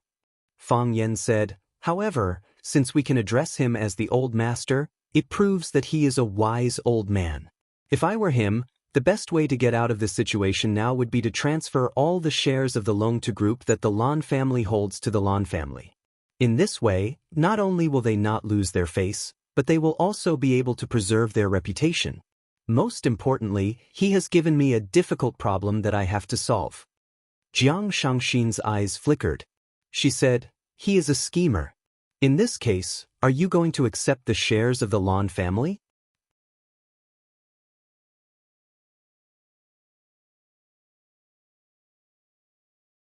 Chapter 621. If you were me, what would you do? Fang Yan asked. If you accept it, it will definitely make Lanshan Valley feel disgusted. After all, he was the one who stood on your side from the beginning. If you don't accept it, these shares will fall into the hands of Lanshan Valley, which is no different from still being in the hands of the Lan family. If the Lan family makes use of this to create trouble, it won't be a good thing for Longtu, you, and me. It's a dilemma. Jiang Shangxin analyzed and said. Fang Yan squinted his eyes and smiled. He said, "Actually, it's not that difficult." "You already have an answer in your heart?" "I believe in him," Fang Yan said. Lanshan Valley is Lanshan Valley. Even if he returns to the Lan family in the future, he will still be Lanshan Valley and my friend. Jiang Shangxin's eyes lit up and she said, "You're not worried at all." "I prefer to turn my worry into confidence in them." Fang Yan smiled and said, "This world is full of darkness, but we still have to choose some people to believe in. What about me?" Jiang Shangxin asked. "Am I someone you trust?" "Of course," Fang Yan said. Otherwise, why would I still let you stay in Chaoyan's underground research institute until now? You should know what that place means to me and Chaoyan. It's far more important than me pushing you to the front desk of Long to Group. I understand. Jiang Shangxi nodded solemnly. Fang Yan, although you never mention it and Lu Chaoga is also unwilling to mention it, no one knows better than me that my life was saved by you. You can't imagine how depressed and desperate I was when I went through all that. When Jiang Zhulu bit my finger, thank you. Fang Yan waved his hand in embarrassment and said, actually, I wanted to make use of you when I saved you, of course. In a world like this where everyone is so busy, who would suddenly treat someone so well if they had no desires? Jiang Shangxin said with a smile. Moreover, you won by being honest. I'm really not a good person, Fang Yan said. But I'm not a bad person, you are my benefactor, Jiang Shangxin said. That's enough. Women's understanding of good and bad is very vague. What they care more about is, to her, what kind of person you are. Fang Yan nodded and said, is there any news about your mother? I'm still waiting, Jiang Shangxin said. Without the protection and help of the general family, I'm just a weak and pitiful woman. What can I do? I've talked to Du Qinggo. He's already sent people out to search. If there's any news, he'll contact me immediately. Don't worry, it'll be fine. Jiang Shangxin looked at Fang Yan with a face full of gratitude and said, Fang Yan, thank you. She is my only family. Don't worry, we'll save her, Fang Yan said with a serious expression. Jiang Shangxin looked at Fang Yan's clear and sincere eyes at this moment and said, I've always wanted to repay you, but I don't know how to do it. Maybe you don't need anything now. But when you need something, you must think of me first. Fang Yan smiled, turned around and shouted, Fang Yingying, come out. Fang Yingying walked out from behind the dense bushes and said awkwardly, Junior Marshal Uncle, I didn't mean to eavesdrop on your conversation. You heard it by accident, right? Yes, that's right. Fang Yingying nodded his head vigorously. Fang Yan couldn't be bothered to argue with this rascal and said, send Miss Jiang to Chaoyan Research Institute. No problem. Fang Yingying nodded his head and agreed. This was the brightest moment, but it was also the most dangerous moment. Fang Yan heard that Jiang Zhulio's mother had gone to look for Jiang Shangxin and even said some threatening words. He didn't want anything to happen to Jiang Shangxin, as it would ruin his overall plan. No one was more suitable than Jiang Shangxin to help him control the Longtu group. Even Lu Chaogo wasn't as legitimate as her. Fang Yan, the fish soup you make is very delicious, Jiang Shangxin said. I'll come and try your cooking when I have time. Just once or twice a year. Fang Yan said, I don't usually cook. Sister Lu said that you cook often. Seeing that Fang Yingying had driven Jiang Shangxin away, Fang Yan returned to the living room and saw that Lu Chaogo was washing the dishes in the kitchen. Fang Yan rolled up his sleeves and said, let me do it. A woman's hands are delicate, it won't look good if they get hurt by the detergent. Lu Chaogo rejected him and said, I'm wearing gloves, it's fine. You agreed to make a cell phone with her? Fang Yan looked at Lu Chaoga and asked. Since she wants to join us. Lu Chaoga turned to look at Fang Yan and said, why should we reject her? She is a capable woman, she can help you. Most importantly, I can tell that she really wants to help you. Otherwise, she wouldn't have offered to make a cell phone with me. You trust her? I trust you more. Lu Chaoga said, I believe that she won't betray you after you did so much for her. Which woman can bear such kindness? Fang Yan sighed softly and said, Li Yun's whereabouts are unknown, she is ultimately a threat to us. If they're using her as a card, then let's just wait for them to show their hand, Lu Chaoga said. Compared to a dead person, it's more meaningful to keep her alive. That's right, Fang Yan agreed. There are too many temptations in this world, let's see who can last until the end. Mo Qingdi found that he was surrounded. He was surrounded together with the transparent puppy. Standing in front of them was a group of ferocious white animals. They were the rulers of this land of extreme cold, the snow wolves. Snow wolves are pack animals, they eat and sleep together, they come and go like the wind. Not to mention, no matter if their prey was one or a group, they would always fight together. A bit like humans' shameless style of fighting against a group of them or a group of them. Because of their numbers, as well as their ferocious nature, no one on this land of glaciers, no, not even animals, are willing to fight against them. Emochingdi met them once in the White Sea, when they were tearing apart an ice bear. Their strong bodies, running speed, and ferociousness in battle left a deep impression on Emochingdi. Emochingdi used the hermit breath technique to seal his breath and buried his entire body in the deep snow to avoid a direct confrontation with them. Emochingdi didn't like eating wolf meat, and he didn't like being eaten by wolves even more. However, he didn't expect that after hiding in this cave, he would still be found by this group of glacier gangsters. Their target is, the transparent puppy? I can't let them eat the ice dragon, Emochingdi thought. Even he couldn't bear to eat it, how could he let a group of wolves eat it? With that thought in mind, Emochingdi took 2 steps forward. He used his huge body to block in front of the transparent puppy and looked straight into the wolf lord's crimson eyes. Emochingdi's fists were clenched tightly as he pondered over the method and direction of his attack. In the middle of the pack of wolves stood an extremely tall and big snow wolf. Its white fur was longer and its eyes were redder, as if its pupils were filled with blood. Emochingdi thought, I'll start with it in a moment. He understood the habits of these animals. They bullied the weak and feared the strong. If he killed the wolf lord first, they would probably scatter in disarray. Emochingdi missed his spear a little. If only he could drag it along when he ran for his life during the earthquake. With a spear in hand, the world is mine. Now that he didn't have a spear, his prestige as a man was also weakened. Just as Emochingdi was thinking about this, the wolf lord's eyes were also fixed on Emochingdi. After glancing at Emochingdi, it actually moved its eyes away. Emochingdi was no match for it. The transparent puppy was very dissatisfied with Emochingdi's reaction. Its little feet stepped on the solid ice, and it trotted in front of Emochingdi. Emochingdi was afraid that the transparent puppy would have some mishap. If it was eaten by these wolves, then he wouldn't have to hesitate about whether or not to eat the transparent puppy. At that time, he wouldn't even have the chance to hesitate. Emochingdi had to protect the transparent puppy from harm. So, Emochingdi once again stood in front of the transparent puppy. This time, the transparent puppy was angry. It bared its teeth and used its head to gently nudge Emochingdi's buttocks. After that, it once again rushed in front of Emochingdi.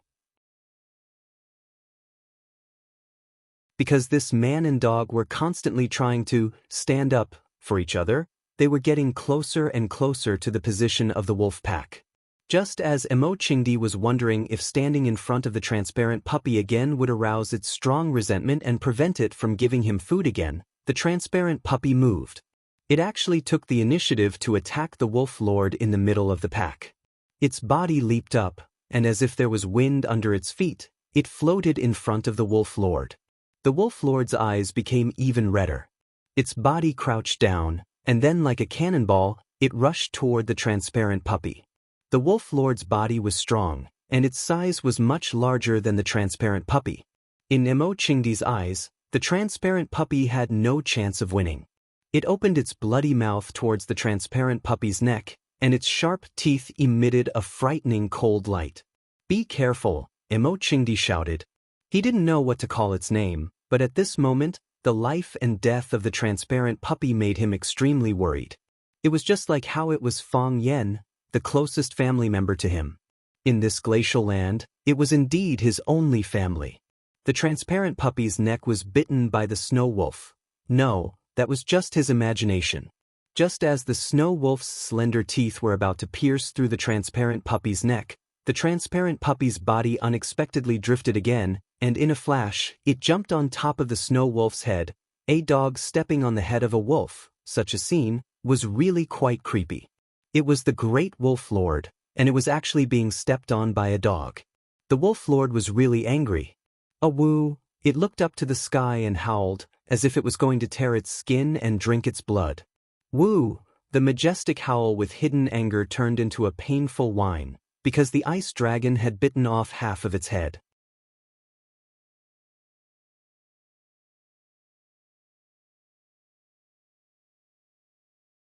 Chapter 622.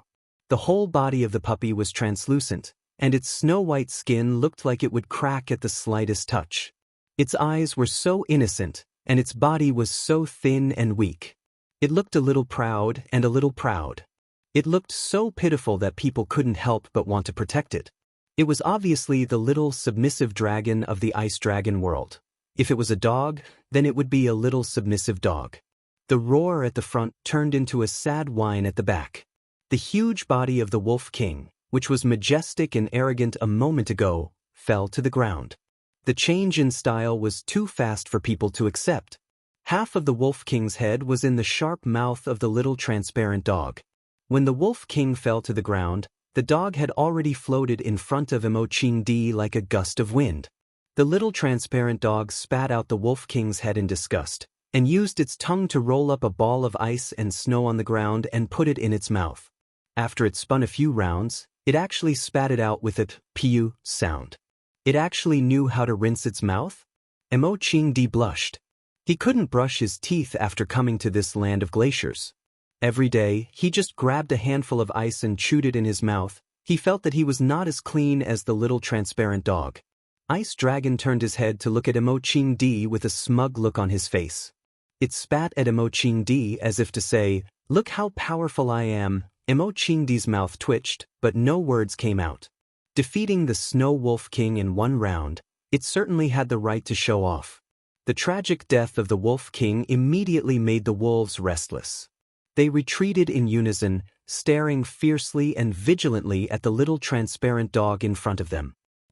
Soon, another huge snow wolf walked to the center of the pack, letting out a long howl. Hearing its howl, the pack of snow wolves also howled. They had chosen a new Wolf King. The new Wolf King pounced and chewed off half of the head of the previous Wolf King that the little transparent dog had spat out. With a mouth full of blood, it howled again. Its hind legs were bent, and its body was bent back, as if it could pounce on the prey in front of it at any time. At the same time, the other wolves also bent their hind legs to attack. They were ready to unleash their shameless nature and carry out the wolf pack tactics that they had always won. The transparent dog bit the Wolf King to death in a single round, displaying its extraordinary combat ability. However, there were close to 100 snow wolves in the surroundings, and the little transparent dog seemed to be alone. Emoching clenched his fists and prepared to fight alongside the transparent puppy. The transparent puppy was not afraid at all. Not only did it not retreat, but it also took the initiative to take 2 steps towards the wolves. It opened its mouth and sneezed violently. Hoochie, a gust of wind blew past, but there was no so-called dragon breath.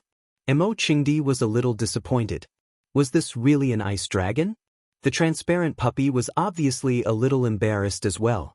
It turned around and glanced at Emoching again. It opened its mouth and suddenly, a thunderous sound came from its throat. Whoa! The wind howled and snow flew everywhere. His voice was like a great bell, resounding through the entire glacier land. Hearing this extremely shocking voice, the Wolf King's eyes were filled with fear, and he couldn't help but take a step back. As the Wolf King retreated, the pack of wolves followed suit. Whoosh! The transparent puppy was impatient, and it took the initiative to pounce on the Wolf King. Its body stretched out like a dragon, and its movements were as fast as lightning. The transparent puppy seemed to have the ability to ride the wind, and its body kept floating in the air. However, every time it fell, it would tear a snow wolf into pieces. The transparent puppy, no, the ice dragon had activated its killing mode. The fresh blood made the snow wolf's eyes even redder, and the transparent puppy's fierceness enraged the wolves. They surrounded the little transparent dog, pouncing forward and launching death charges again and again. Emoching stood there very leisurely, and very dispirited. There was no one else in his eyes, only the ice dragon. The wolves regarded the transparent puppy as their only opponent. As for Emoching, he was only a companion after the victory. Buying 2 pounds of lean meat, they would also give you a piece of pig's offal. In the eyes of the wolves, after killing the transparent puppy, would they still be afraid that Emoching would run away? I am the Azure Dragon, the overlord of mankind. Emoching thought in his heart, feeling wronged. The battle was over very quickly. When the transparent puppy killed the new Wolf King, and tore apart the thick fur and hard flesh of dozens of snow wolves, the pack of snow wolves finally collapsed. The first snow wolf ran away, and then more and more wolves left the battle. When the last wounded snow wolf fell to the ground with half of its face bitten off by the transparent puppy, there were no more snow wolves left standing on the ground. The blood of the wolves dyed the glacial ground red, and the corpses of the wolves were scattered everywhere.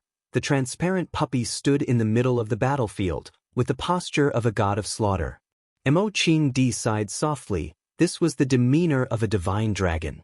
The transparent puppy turned its head, and walked step by step to stand in front of Mo-Ching-Di.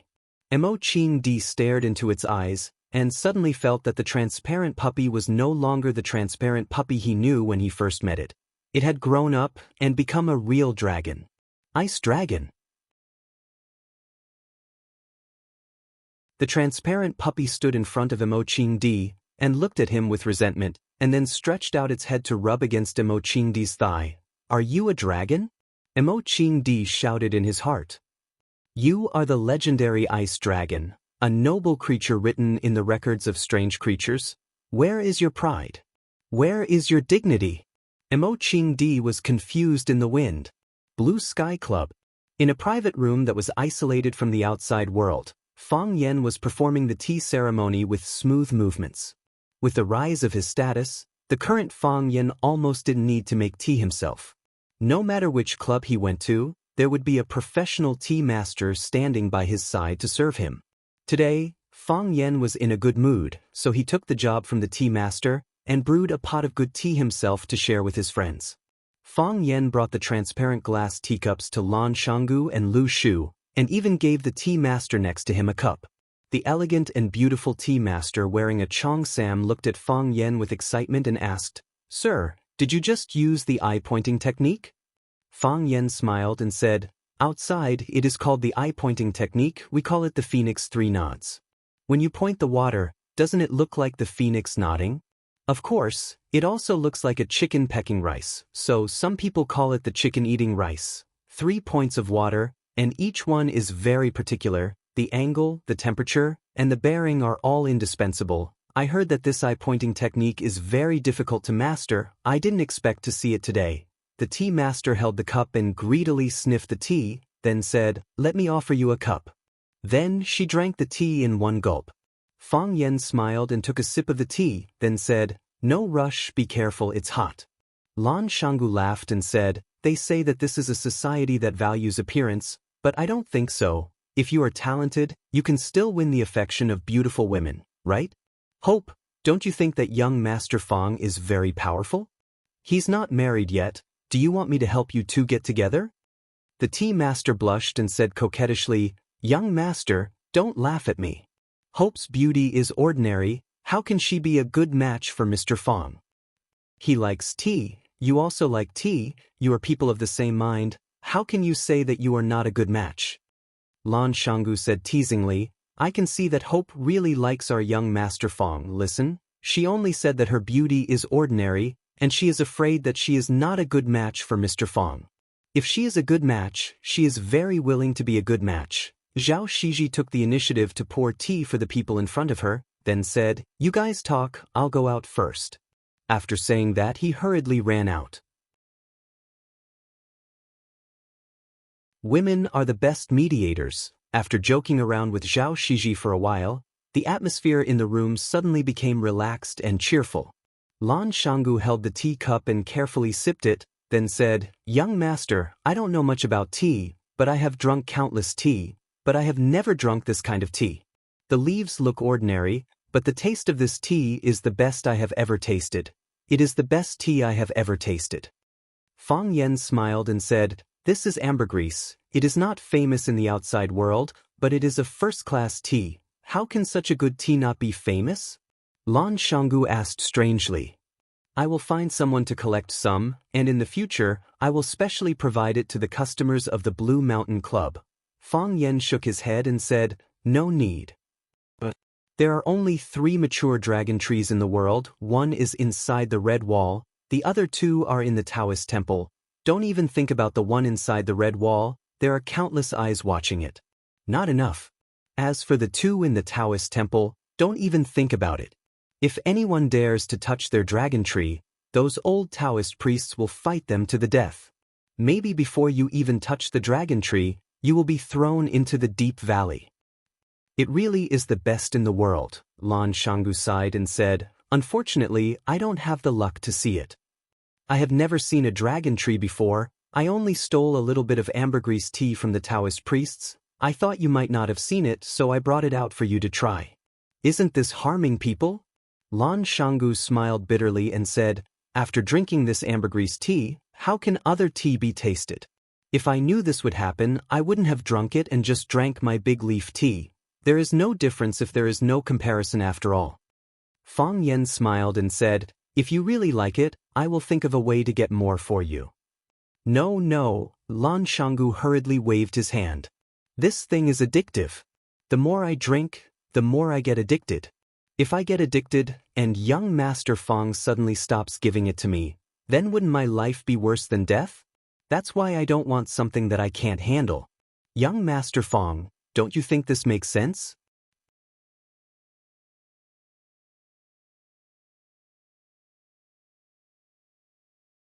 Chapter 623. Lan Shanggu wasn't talking about the tea, he was talking about the person. Or rather, he was talking about the shares of Longtu Group that old Master Lan gave him.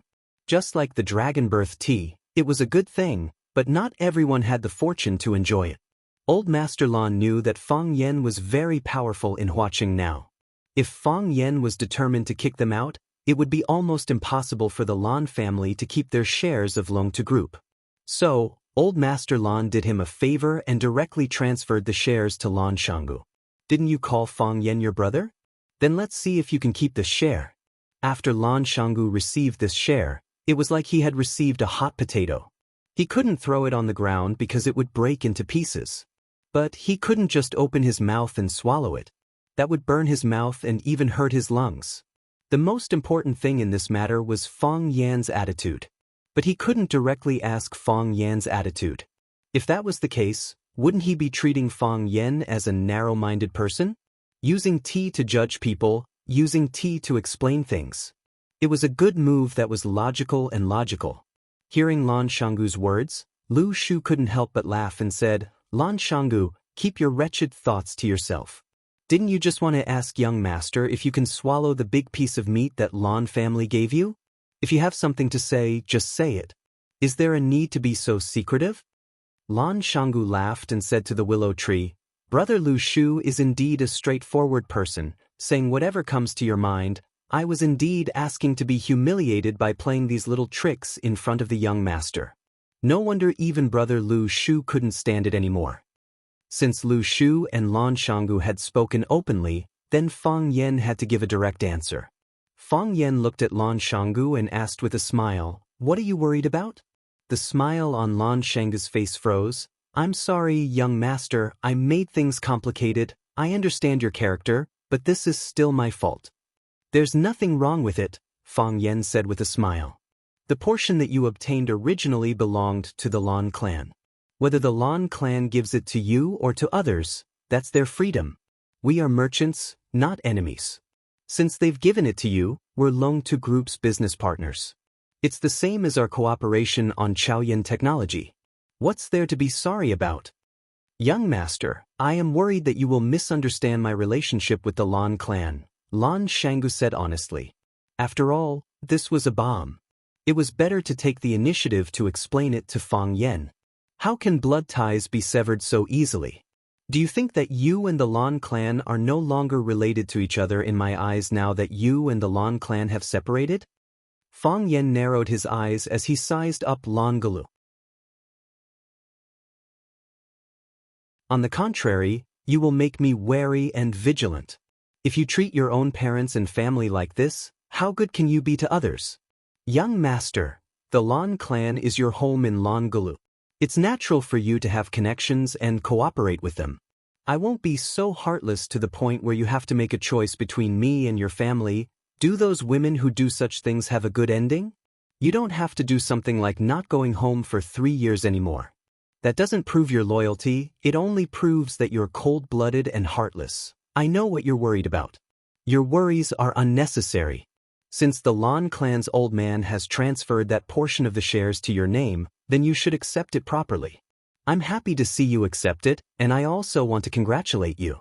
Young master, I was wrong, Lan Shanggu apologized sincerely. I've underestimated you. You're more forgiving than I thought. It's not my money, why should I be forgiving? Fang Yan said with a smile. Lu Shu's eyes sparkled. He looked at Lan Shanggu and said, Congratulations, you've inexplicably gained such a large sum of money. Lan Shanggu glanced at Fang Yan and said to Lu Shu, Brother Lu, are you interested in playing with young master in the energy industry? Lu Shu instantly understood what Lan Shanggu meant. He smiled and said, Of course I'm interested. Unfortunately, I don't have the chance to enter. Lan Shanggu smiled and said, I got those shares for free anyway. Why don't we split them in half? Lan Shanggu received Fang Yan's forgiveness and immediately helped him win people's hearts. Now, Fang Yan owned more than half of Longtu Group's shares and controlled the management of Longtu Group. Lan Shanggu received the Lan clan's gift and became Fang Yan's partner again. Only Lu Shu was an outsider. Longtu Group had nothing to do with Lu Shu. Lan Shanggu gave half of his shares to Lu Shu to thank Fang Yan and also to help Fang Yan rope in Lu Shu and the Lu clan behind Lu Shu. If Lu Shu accepted Lan Shanggu's proposal, then the three parties would once again be tied together by benefits. Did he have a reason to reject? I'm more than happy to accept something that doesn't require money. Even brothers should settle accounts clearly. I'll still accept the money, but I'll pay you according to the price when the Lan clan bought the shares. How about it? You've gotten a great deal, right? For the willow tree, it was indeed a great bargain. First, the Lu clan finally had the opportunity to enter the energy industry. Everyone knew the future development trend of the energy industry and the market potential of the energy industry in the future. The earlier they entered, the earlier they would have the right to speak in the future world. If it wasn't for the energy industry, the Lu clan wouldn't have made such a risky move with Lu Chaoga's aunt. How would Lu Shu fall into Fang Yan's hands and be injured to this extent? Second, he and Lan Shanggu could be more closely tied to Fang Yan's worship, advancing and retreating together, sharing benefits. The two largest energy industries in Huaqing were Chaoyin Technology and Longtu Group. The big brother and the second brother were natural enemies. Previously, the two companies were indeed at loggerheads. But now, both Chaoyin Technology and Longtu Group had almost fallen into Fang Yan's hands. That was to say, Fang Yan had almost monopolized the energy industry in Huaqing. In this case, anyone who wanted to enter the game in the future would have to greet Fang Yan or get his approval and blessings. If these two companies could work together, then the influence they could bring would be national or even world-class. No energy company or organization could ignore their existence. At that time, Fang Yan would become the world's most famous energy king. Who wouldn't want to have a relationship with such a person? Lu Shu raised the teacup in front of him and solemnly toasted Lan Shanggu. Lan Shanggu laughed and said, It's rare to see brother Lu Shu not being hostile toward me. At this moment, Fang Yan suddenly made a shushing gesture. Lan Shanggu and Lu Shu thought that Fang Yan had discovered something, so they hurriedly listened. There was the noise of laughter outside, the sound of wine glasses clinking, and the tinkling of a zither. The sound of the zither was clear and sharp, but intermittent. It floated beyond the ninth heaven, faintly discernible and faintly discernible. It hit your heart hard, making you feel pain. Just when you were waiting for its second attack and prepared to be attacked again, it suddenly disappeared with a whoosh. It made people feel empty in their hearts. This was an unfinished song, youth. This was a story without an ending. This was a brushing shoulder in the crowd. This was a look of deep love when you were sheltering from the rain under the eaves. It was unknown and it was fruitless. It was regret and it was a lament. In an instant, Fang Yan's thoughts changed. He didn't know where his spirit and soul had flown to. Fang Yan was shocked when he came to his senses. He was a martial artist, a person with a firm mind. He had the protection of the heart of Tai Chi, so the decadent music outside had no effect on him. But why did this music remind him of so many things? Why did it make him lose his mind? At that moment, if someone attacked him, he might not be able to keep his life. Fang Yan looked at Lan Shanggu and Lu Shu and found that they also had dull expressions. They were obviously immersed in their own memories of the past. Their willpower wasn't as strong as him, so it was even more difficult for them to get out of this music. This was a magical music that could confuse people's minds. When the music entered the ears, the entire world around them disappeared. When the music ended, they returned to this noisy and chaotic world. Lan Shanggu's face was full of fascination. He said, "Who played this song? It's really rare to hear it in this world. I'm not afraid to say it out loud, but just now, I suddenly remembered my first love in middle school. Although I have long forgotten her name. I thought I had long forgotten about this person. It turns out that some things have always been hidden in the bottom of my heart." Lu Shu also remembered many old memories, but his personality was gloomy now and he didn't like to talk much. "I don't know who played this song," Lu Shu said. "Such a wonderful person, no matter what, we should make friends with her." Lan Shanggu nodded and said, "I really don't know when the Blue Mountain Club recruited such a brilliant musician." "Wait a moment, I'll find someone to ask." "No need," Fang Yan said. Lan Shanggu and Lu Shu looked at Fang Yan curiously. Lan Shanggu asked, "Master, you're not interested in her?" "I already know who it is." Fang Yan said, "Only her music can make people's souls leave their bodies and become intoxicated. I can hear the celestial music, but I can't see the celestial being."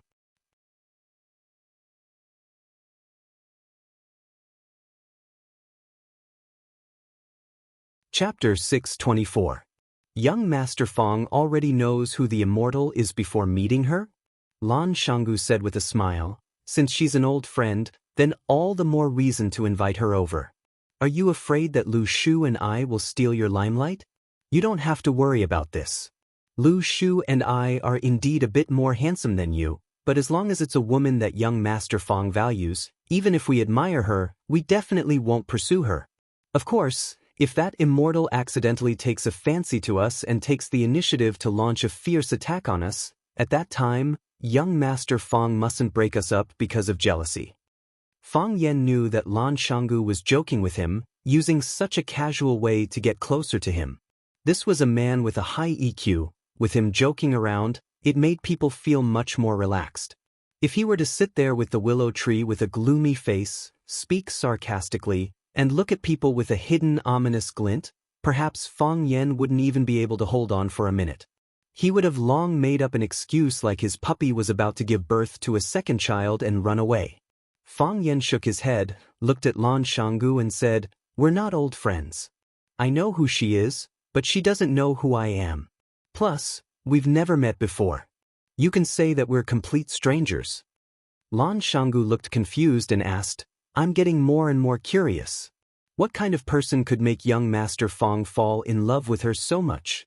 I know that the women around young Master Fang are all beauties. Ordinary people can't enter your eyes. Someone who plays classical music? If there really is such a person, then it can only be that legendary figure. There's only one person in the whole of Huaxia. I'm afraid I won't have the luck to meet her in this lifetime." "That person?" Fang Yan said with a smile. Lan Shanggu's eyes widened and said, "One of the 7 addicts of Huaxia, Lu Qi?" "That's right." Fang Yan nodded with a smile. "When I was in Beijing, I was fortunate enough to hear one of her performances. I only heard the music but didn't see her. However, it was enough to be unforgettable. He subverted my understanding of music and magnified all kinds of positive and negative emotions hidden in the bottom of my heart.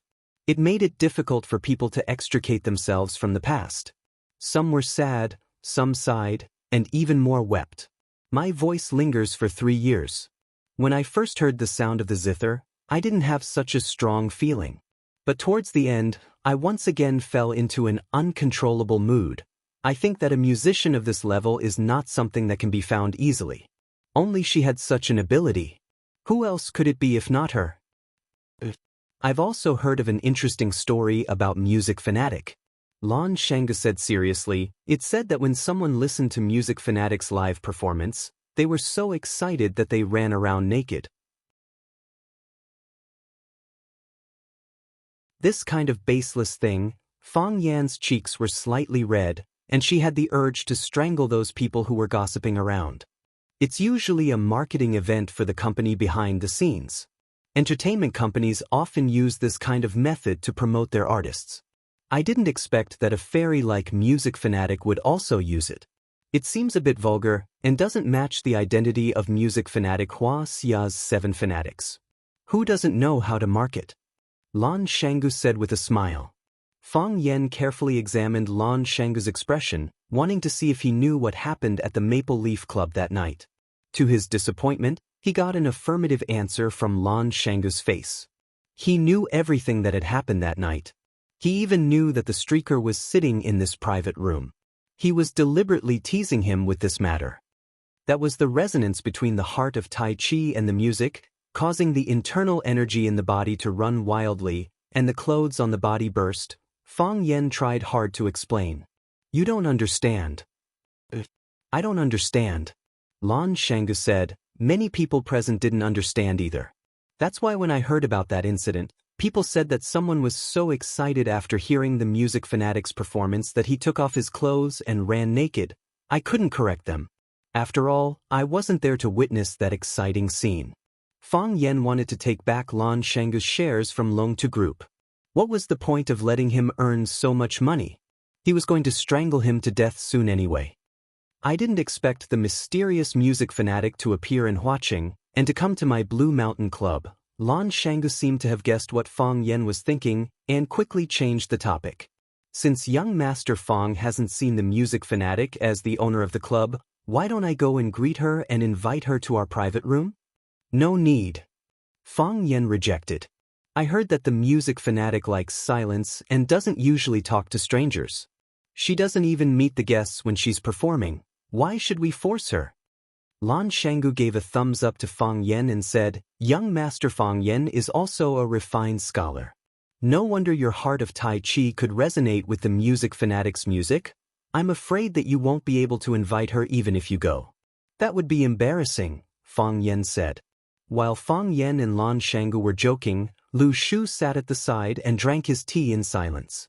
He seemed to be listening attentively to what the two were saying, but he also seemed to be uninterested in anything. Lu Shu, one of the 4 prodigies of Huaqing, was once active in the circle of Huaqing's playboys. Ever since he was disfigured in that accident, his personality had changed drastically. He was now like an eccentric monster. That's right, someone had already given him a new nickname, Wolf Head. After 3 steeps of the ambergris, just as Fang Yan was about to get up and leave, there was a commotion outside the private room. Who was the one playing the piano just now?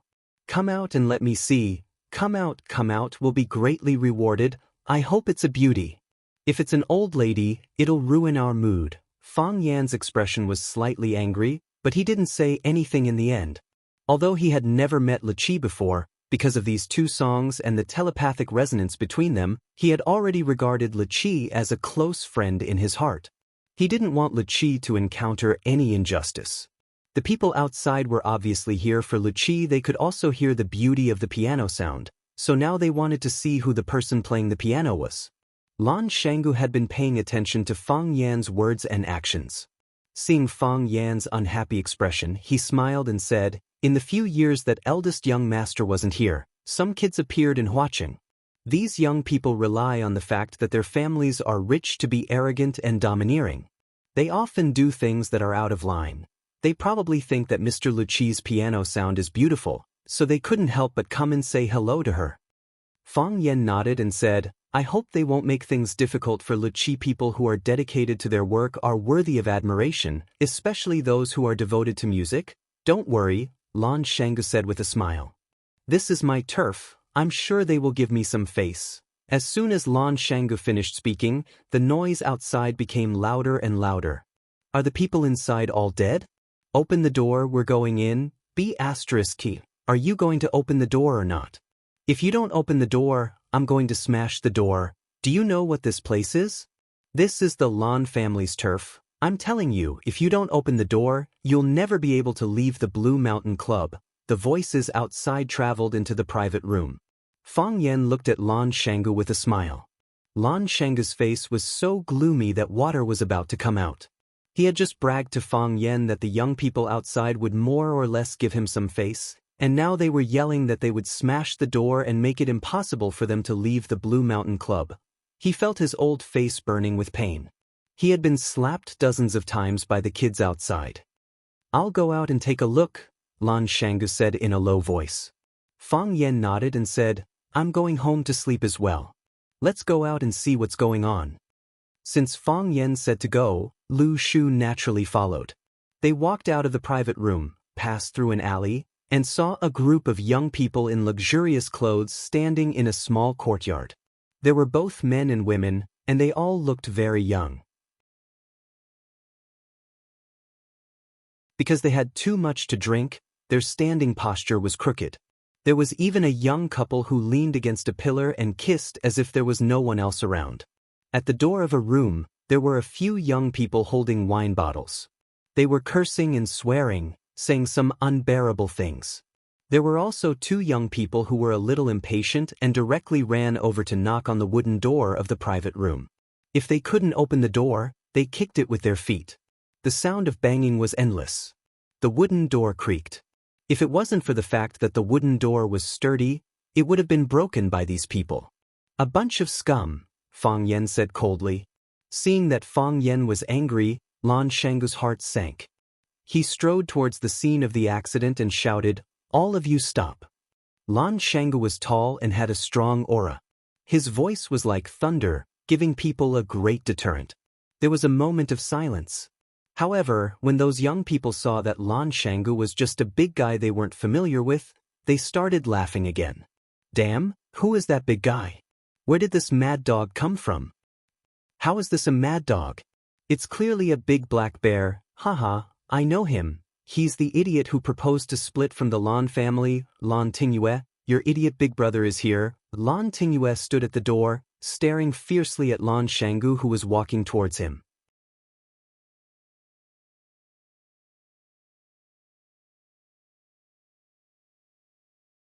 Chapter 625. The old hatred had yet to be resolved, and now there was a new one. Lan Tingyue hated Lan Mountain Valley. This hatred stemmed from the excellence of Lan Mountain Valley in the past and the jealousy in his bones. However, he didn't expect that 3 years ago, he would make a mistake and cause his own death. If he hadn't left the Lan clan, which young master in Flower City would dare to look down on him? Just because of a few words in front of the house, Lan Tingyue's newly bought Lamborghini was hit by a Hummer and turned into scrap metal. They didn't even need to drag it to a 4S shop to be repaired, because the repair money was enough to buy a new, better car. If there was a chance, Lan Tingyue wished he could put a gunny sack on Lan Gudu's head, beat him up, and throw him into the Pearl River. However, he knew that the possibility of this happening was too low, because the Lan Mountain Valley was too ferocious. If he really fought with Lan Shangu, it was more likely that Lan Shangu would put a gunny sack on his head and beat him up before throwing him into the Pearl River. Although Lan Tingyue didn't like Lan Gulu, he liked the Blue Mountain Club established by Lan Gulu. It gave him a sense of security. He could proudly tell others that this was the Lan family's territory. Of course, the staff of the Blue Mountain Club did treat him like a master.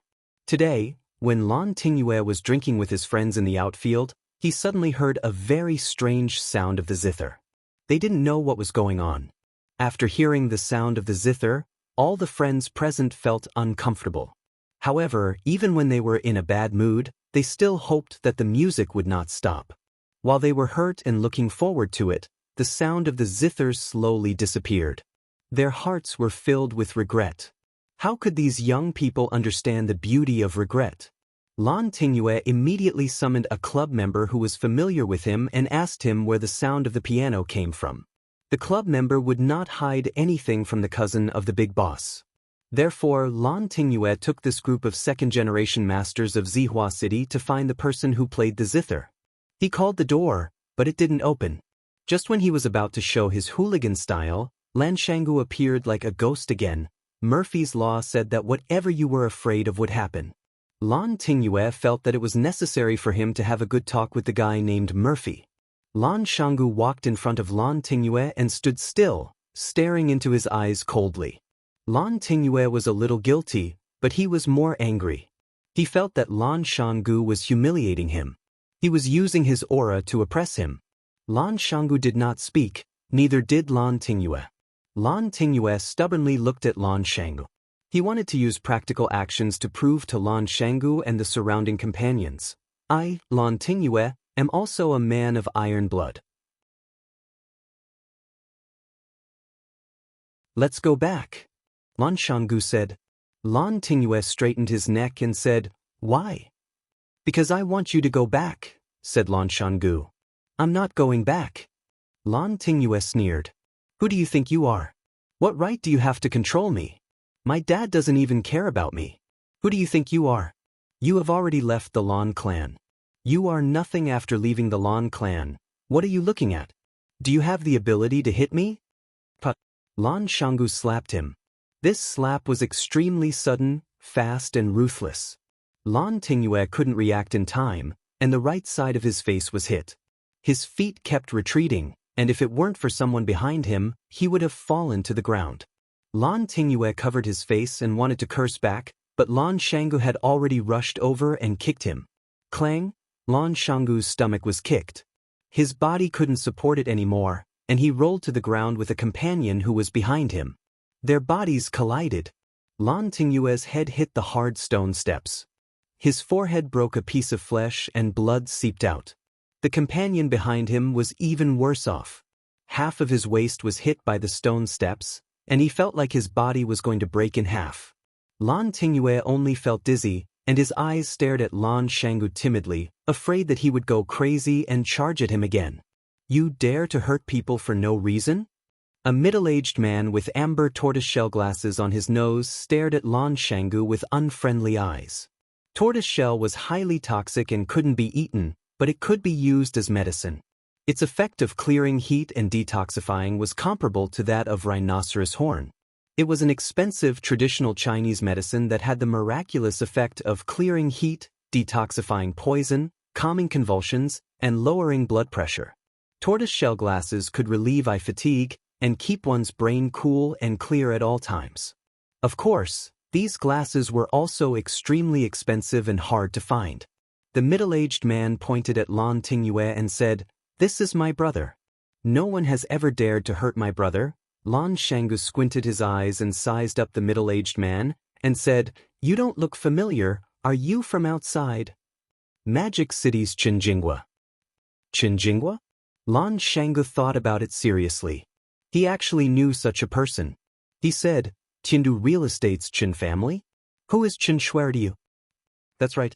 Qin Shuer is my father. So you're the son of Magic City's real estate tycoon. No wonder you dare to come to our Huaqing to stand up for others. Lan Shanggu laughed and said, I did hit him. What can you do to me? Lan Shanggu, I know you. You used to be one of Huaqing's 4 prodigies, and you swaggered around for a while. Later on, Huaqing's 4 prodigies became Huaqing's 4 unlucky. That Lu Shu was disfigured, and he wore a wolf mask all day like a beast. He was neither human nor ghost, and lived worse than a dog. And that Jiang Zhulu was an idiot. Not only was his reputation ruined by the police, but he was also accused of poisoning his own father. And you're Lan Shanggu, you've become the laughing stock of the entire circle. You didn't hold on to such a big tree like the Lan family, and actually made such a stupid decision to split from the family. What happened in the end? From then on, he disappeared from the upper-class circle of Huaqing. The spokesperson of the Lan family also became Lan Shonhua, except for the elusive Mei. The once dazzling 4 prodigies of Huaqing were either disfigured, imprisoned, or in decline. Lan Shanggu, if I were you, I'd have killed myself long ago. How could you still have the face to appear in front of others? That's right, I've never seen such an idiot. Lan Shanggu, who's your new master? When are you going to let him come out for everyone to see? Lan Shanggu, I heard that you're crying to go back now? I'm afraid the Lan family won't want you anymore, right? So he's that big idiot. My brother often talks about him, he's such an idiot. It had to be said that Chen Jingwa, who came from Charm City, was very familiar with the history of Huaqing's four prodigies. After his analysis, the onlookers all expressed that the four prodigies of Huaqing didn't have a happy ending. Especially Fang Yan, who was standing not far away, his face was even redder, as if he was drunk. Whether it was the disfigured Lu Shu or the imprisoned Jiang Zhulu, they were all closely related to him. Moreover, Lu Shu was sitting right next to him. Now that his disfigurement was exposed, how were they going to be close friends in the future? No, it should be said that he was the culprit of the tragedy. Although in teacher Fang Huo's heart, he only did what every good person would do, punish the bad people on behalf of the moon. Even Lan Shanggu, who hadn't appeared in public for 3 years, couldn't get away from him. Fang Yan's 3 years of mourning were the most difficult 3 years for Chaoyan technology. It was also the most painful 3 years for Lan Shanggu. Lan Shanggu and Jiang Zhulu were partners of Chaoyan technology, and Lu Shu was backed by the Lu family. No matter whether his choice was right or wrong, he had the power of the Lu family to rely on. No one could really do anything to him. Lan Shanggu was an unlucky guy. He had just separated from the Lan family because of Fang Yan, and then something happened to Fang Yixing. Fang Yan disappeared for 3 years. At that time, all kinds of hostile forces appeared, and even the mockery within the Lan family gradually rose. In a situation where the situation was not in his favor, Lan Shanggu could only hide his head and live, lest he became a target of others. 3 years could change a lot of people and things. Many people thought that Lan Shanggu's disappearance was because he stood on the wrong side, and that he was abandoned by the Lan family. But they didn't know how much benefit Lan Shanggu had gained from standing on the wrong side. It was also because of Lan Shanggu's 3 years of silence that the young people who had just emerged in Huaqing didn't really care about him. Even some of the young people who couldn't be compared to the four prodigies in the past began to order him around in front of him, very arrogant. Chen Jingwa came from Shanghai, and his background was extraordinary. He and Lan Tingyue got to know each other overseas, and after he came back, they visited each other more frequently. Lan Tingyue was embarrassed to say that he was hit by Lan Shanggu's car in order to save face, but he was beaten up by his cousin in front of so many friends. This was really embarrassing. Chen Jingwa wanted to stand up for his brother, so he naturally had to step on Lan Shanggu. After hearing Chen Jingwa's words, Lan Shanggu laughed out loud. He pointed at the willow tree on the wheelchair in the shadow and said, "That person is the one you said is neither human nor ghost, one of the 4 unlucky spirits of Flower City, Willow Tree." Lu Shu snorted coldly, very dissatisfied with Lan Shanggu's introduction. However, he stared at Chen Jingwa fiercely, like an animal that had been completely provoked. He could despise and even insult himself, but he wouldn't allow others to despise and insult him. Lan Shanggu pointed at Fang Yan, who was standing beside Lu Shu, and said, "That person. His name is Fang Yan. In the past, you didn't know his name, but it's okay, he was originally a very low-key person. But from tonight onwards, the entire Huaqing will know of his existence." Lan Shanggu's smile was sinister, and his voice was cold as he said, "Remember, his name is Fang Yan. I'm Lan Shanggu, that cripple is Lu Shu. Tonight, we'll do something exciting for everyone." You're tuning in to the Passion Pages YouTube channel. We're so grateful for your support, and don't forget to subscribe to join us on this incredible journey through captivating stories. Your generosity through donations truly makes a world of difference, as it's the primary source of revenue that allows me to expand and enhance this channel for you. Thank you from the bottom of my heart for being a part of this adventure.